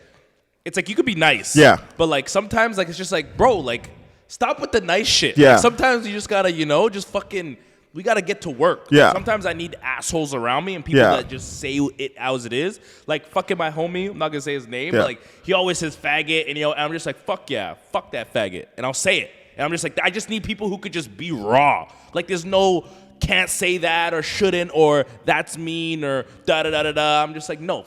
Fuck off. Like, we need to just get shit done and say it how it is and cut the bullshit. Yeah. And no fluff, no nothing. Like, let's just fucking get to it. And everyone who says anything otherwise is never someone I want to be like. Everyone who says the contrary, I look at them and I'm like, I would never want to be you or do what you're doing or look like you look. So everyone's like, oh, you can't. I'm like, okay, well, I don't want to have your work ethic because, like, I'm saying this and doing this, and you're telling me that's wrong, but then I look at you, and I'm like, that's not what I want to be. That's average. That's what everybody is. Yeah. Like, I'm talking average as in, like, you walk into a room, and no one even notices you walk into the room. That's not me. And that everywhere I go, everywhere I go, I don't care what people think about me, but, like, you're going to know I'm there. Like, there's no like, there's no sneaking into any rooms. Like, whether it's the way I'm dressed, my physique, whatever the case may be, like, there's no forgetting I'm there. Like, I don't want to do that average shit. And a lot of people, the way they talk and the way they move, like, I'm a nice guy. Yeah. Like, I'm nice to fucking everybody that's in here. I joke around people who are in here, but like, there's some things where it's just like, no, we're not doing that. Yeah. Because that's gonna take me the opposite way. So like, there's no room or nowhere where like I'm gonna be. Like, you're not going to notice I'm there. Yeah. There's no, like, what, Daniel was there? No. It's like, oh, who's that tall, who's that big, who's that, oh, you see that guy that was dressed? There's going to be something. There's no, because, like, that's just who I am. I'm competitive. I want to be the best dressed in the room. I want to be the most jacked in the room. I want to be the tallest in the room. That's just it. And that's just me. I just want to be the best at everything if I'm going to do something, I'm going to do it. There's people that get up and get dressed and wear pajamas at the fucking bus stop. And I'm like, I can see you, right? Yeah. There's people that go out and they don't. Bro, Daniel, why do you always have a fucking pick in your hair? It's like, 'cause I'm not trying to fucking dusty ass naps. Like, I see some niggas walking around. It's like, bro, do you even brush your beard? Do you even get a lineup? Like, do you not care what you look like? Yeah. Like, I don't care. Like, don't care what I think you look like. But I'm saying you don't care. And the thing is like and this is because I spend so much time with you. And we've again like we can go on. We've had this conversation. If you say if we had this conversation like one more time, you owe me like, I swear to God, you owe me like $7 right now. Because I remember you owe me a team burger. When it's probably like maybe 4 years ago when we first started working together, I legit thought you were a psycho. I was like, this is crazy. But again, like more like now going, and also like I realized I was young too and naive. Now being older and being exposed to certain things and having gone through certain experiences, where it's just like, again, like it's like what you said, life is about choices. Like you choose the life that you want to live.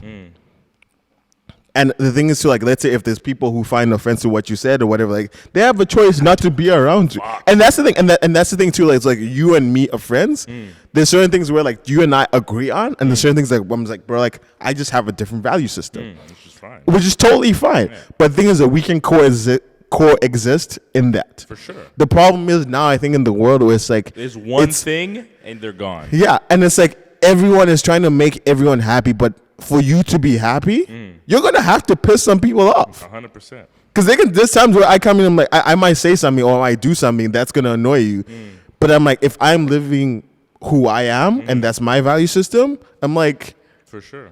And that's the thing. Like, I think that's why you and I are still good friends and like we have a good relationship because like we've had a lot of like uncomfortable conversations, we've had ups and downs, we've done stuff. But like we've been able to have the conversation, and even when things like even I remember like when you fired me the first time, when you had that conversation, I wasn't even mad because I'm like, dude, I respect it. I'm like, especially like the way I'm like, I understand the way you're running your business and what you're trying to do, and my actions are not matching up with that. Yeah. Even when I came back, it was just like, dude, like if he says no, that's totally cool. Yeah. But it's because I also had to have that different mindset and that shift, for sure.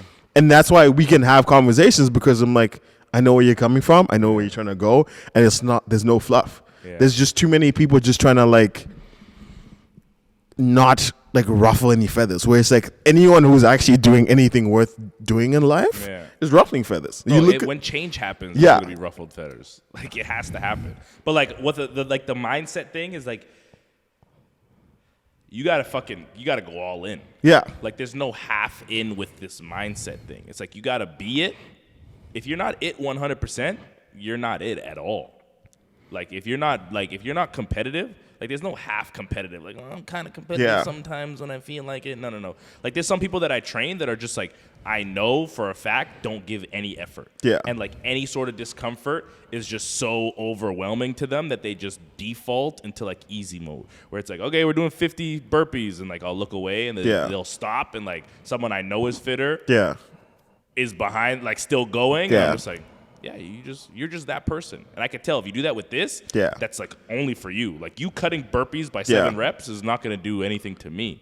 But like all of a sudden you're like, how come this person's fitter? How come I'm not? It's because like every day if you continuously do that, and then if you transfer that to your other aspects of your life, your relationships, your work, etc., and then you don't get the results what you want, and then you're shocked and surprised. Like the people who are doing the things that you want to do aren't cutting those corners. That's what you don't understand. Yeah. They're just outlasting you. And that's exactly getting outlasted. Because even like for me, like why I've been able to do so much, because I was having conversations. It's crazy, especially with just like the 30-day challenge thing. I've been meeting a lot more people. Like I guess like the likes aren't really translating, but I'm meeting people and they're having like very interesting conversations. Like, yeah, dude, like your life seems so different. And I'm like, yeah, because I actively made those changes. Like one of the biggest things, even like now, that's why I'm working out as consistently as I am again.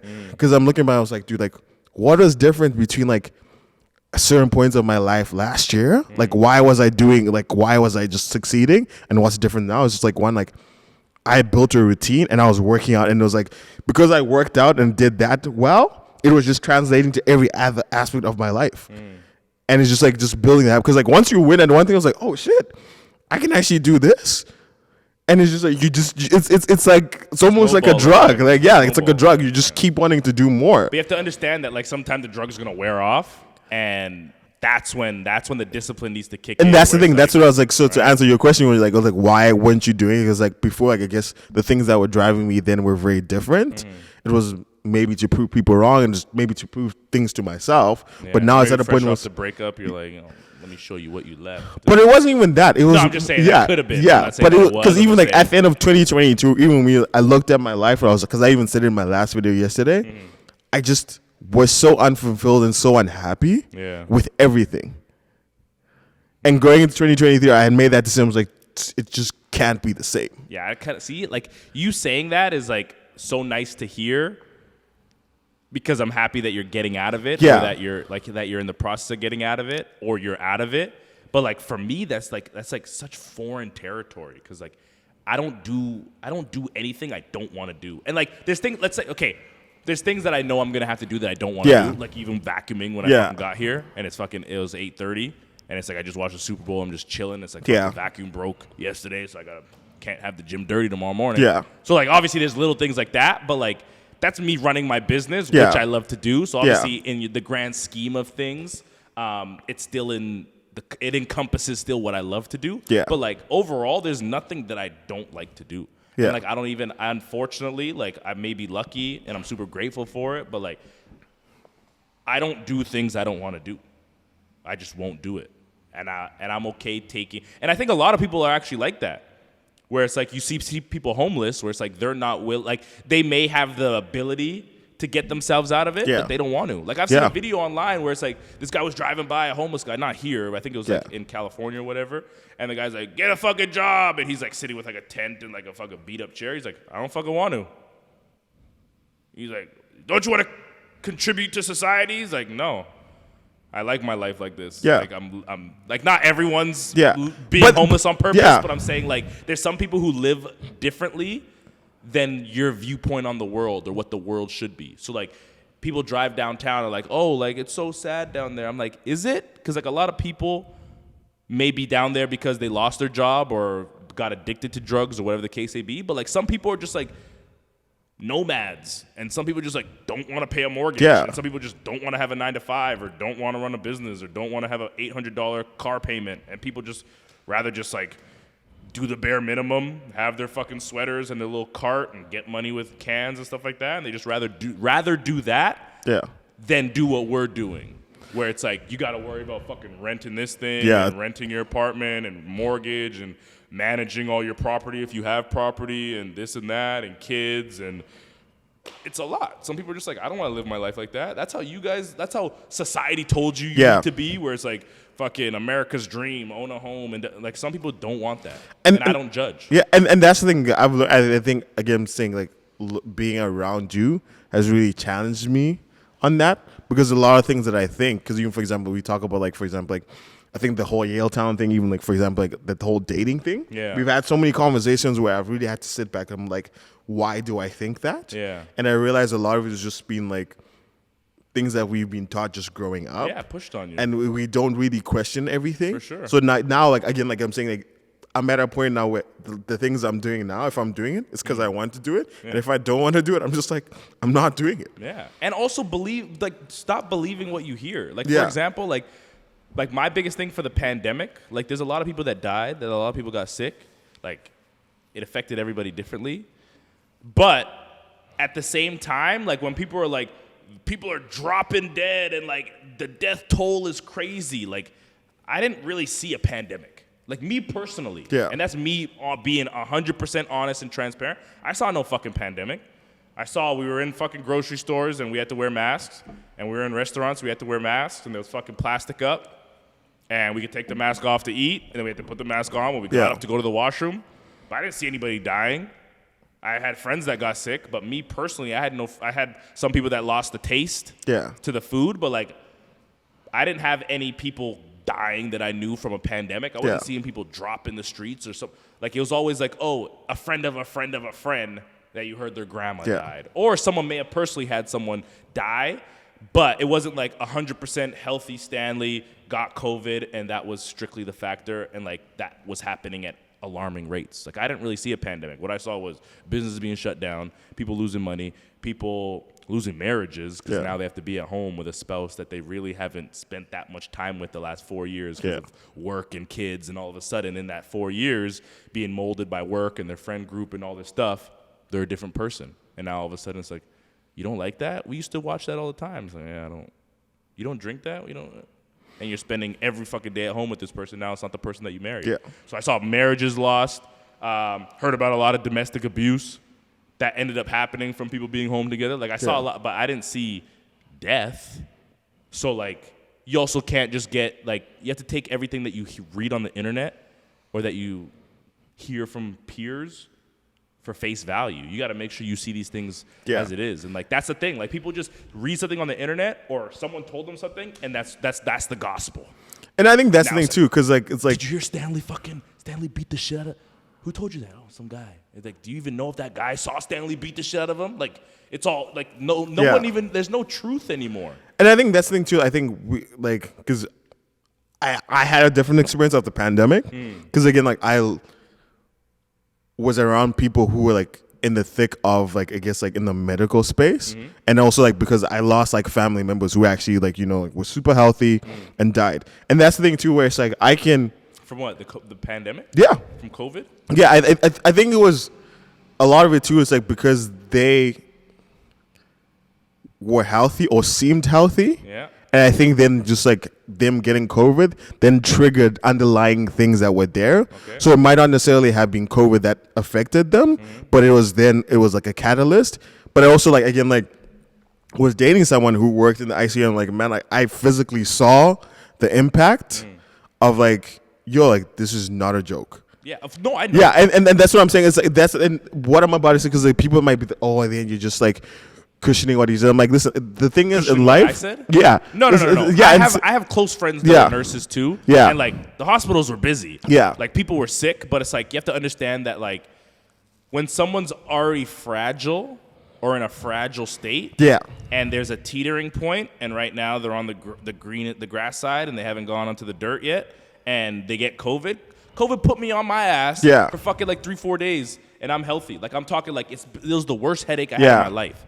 So I'm not saying that it was bullshit, it wasn't real, or if you got it, it wasn't actually a sickness. That's not what I'm saying. I'm just saying that it wasn't the whole perception of death and loss of life was, I think, over exaggerated. Yeah. For a different reason. Yeah, no, and I just wanted to make sure like you clarify that, because people might watch it and be like, oh, you don't think COVID? Yeah, someone will listen to it and be like, oh, my grandpa actually died from like my mom, and I'm like, I'm not saying that. Yeah, and that's not what, and that's exactly because we had this conversation. Because people do, man. Yeah, people hear one thing and they just tie it to their own experience and they think that's the whole world. I'm like, no, and I'm not doing that with my experience. I'm just speaking about my personal experience. And someone could have had one person could have had 7 people die, strict 100% healthy marathon runners. That's not what I'm saying. I'm just saying what was perpetuated was clearly not what was actually real. And because my whole point in what I was gonna say was like, listen, like we can all have different experiences in life, and they can all be true. I think the problem is people now like are just trying to like again, like in some situations. Yeah, okay. There, with the COVID thing. I'm like no. But with the COVID thing, I'm like, because again, like I'm saying, I was seeing this and experiencing certainly like this is different, and I had family members who like actually died from it. So that's why for me, like aunts, uncles, like a grandfather, like Zimbabwe. Yeah. Yeah, and even like family, friends. Zimbabwe is a third world country, right? Yeah, but it wasn't even that, and that's what I'm saying. Because even with that, because then people are like, oh, because it's a third world country. But I'm like, well, the healthcare system is not as. But not these again. These were people who had access to like these people had money. And that's why I'm saying there's things like that happen. Some of them no, and that's what I'm saying. Like some of them, it's like it wasn't COVID that killed them. Because like if you have someone who's overweight. And like they're like barely like they're getting around, but like like I if you tell them to jog to that light, probably not gonna make. And that's what I'm saying. So even with that, that's my whole point. Was like like COVID definitely did kill a lot of people. But I think also some of the analytics were just like messed around with, because it wasn't just COVID that actually killed them. It's like if someone's already unhealthy, like you're saying, that's even with let's take COVID out the way. If someone is unhealthy and not living a healthy lifestyle, you're obviously anything can affect. And I think that's and I think that's the thing too. Like a lot of it too. Like it's a lot of people don't question what they see or read in the media. And even for me, like I learned that too. Like I'm biased at too, where it's like even after the whole Cat Williams thing, where it's like like what he could say sounds true, but do we really know for a fact? And that's why I'm saying, like for me, like now I take everything with a grain of salt, and I make that choice. I'm like, I'm gonna believe this or not. And even if I believe it, and I'm like, hey, like, maybe I was wrong about that. And that's okay too. But I think people just like hear things from like people like in authority and just assume it's true, not realizing 100%. Realizing but like it's not all true. Just because they say that they're something doesn't mean that they're actually that, or that they're actually good at what they're doing. So like you'd be like, oh, my doctor told me that I can't do this. Maybe your doctor doesn't know what the fuck they're talking about. And because they memorized some stuff that was like 20 years ago. Yeah. And all of a sudden everything that they say and do afterwards should be the gospel because they're a doctor. Come on, man. Let's be a little smarter than that. And it's crazy because even when you look at like even just like simple things in life, like at one point, someone thought the world was flat. Now we're realizing it's round. There's other planets, and I'm like, there's still people out there. Yeah, but that's what I'm saying. It's small things like that. I'm just like, common sense. Like I never understood why people said this. Like common sense is really not common because I'm like, there's some things where I'm just like, I can't believe at your grown age you actually believe that, or like you believe that, and then I ask you like, why do you believe that? I'm just like, you can't even answer it. So, and that's something I'm realizing too. I had to like question myself because even after multiple conversations we had, I'm like, but yeah, why do I believe that? Like, what has made me think that? Yeah. Where's that coming from? And you can't even figure it out. And then it's like, okay, so maybe you should either do some more research or refrain from talking about that subject. And that's one thing I've learned because you see like there's some things where it's like yeah, like, do you have the stats? Because I came back to it even like with the gun thing, right? I came back, I was like, oh, actually no, yeah, I was right. Like this is what I'm. But it's like more like a lot of people don't even have that curiosity or even that mindset of like. Were you right though? Yeah, I could show you. Yeah, like You didn't show me. You said something. You said some states you can carry. Yeah, open carry. You can open carry. But you don't need, you have to register it, but you don't need a license to open carry. You need to register your gun? Yeah. Well, yeah, you have to register your gun all the time. You can't just have a gun and not register it. No, but that's what I'm saying. You don't need an open carry license. But I don't need, but like that I don't think that was what we were talking about because what I said was, you can open carry in some states, but it's not like you can be like, oh, this is an open carry state, and I have a registered gun, but I need a separate license for open carry. It's the same thing. It's not. It is. It's not. Send me it. We're gonna fucking. Okay, yeah. I'm telling you. We're gonna. If I'm in an open carry state, if I have a registered gun and I'm a legal owner and I went to the proper channels to own that gun and register that gun, and it's an open carry state, I don't need a separate license to carry it on my hip and open carry it when I'm fucking in Walmart. Okay, for example, in an open carry state, right? You could have, I think, an AK-47. It's registered, but you can have it on you. Okay. And then that's because that's what we're talking about. Because I was like, yeah, I have no problems with like the whole gun thing. Because you're telling me like, what do you mean? I was like, yeah, like just have a gun. It's okay. But I don't think everyone needs to have like a military grade gun. Well, no, I don't think they're not just handing out AKs to anybody. They're not just handing out AK-47s to anybody. Don't make that face like you fucking know the fucking literature and the research. And I'm gonna show you to you. Send it I to saved me. it. I saved it. Yeah, well, send it to me. me. Yeah. They're not just handing that shit out like fucking Halloween candy, bro. And show me which states and show me exactly who can. Yeah. Because I booked Mug because I knew this conversation. I will apologize next episode. The opening monologue will be like, first of all, before we get started, guys, today is this time 3 p.m. and I gotta apologize to my boy Stanley about our little gun debate. He was right. I swear to God, I'll open it next time if you send me that shit and show me. I think we need to cap it at that. But yeah, it's fucking what time is it? It's 11 o'clock at night on Sunday after the Super Bowl. Fantastic. I got work in the morning. Appreciate y'all. Peace. Drip is what it is.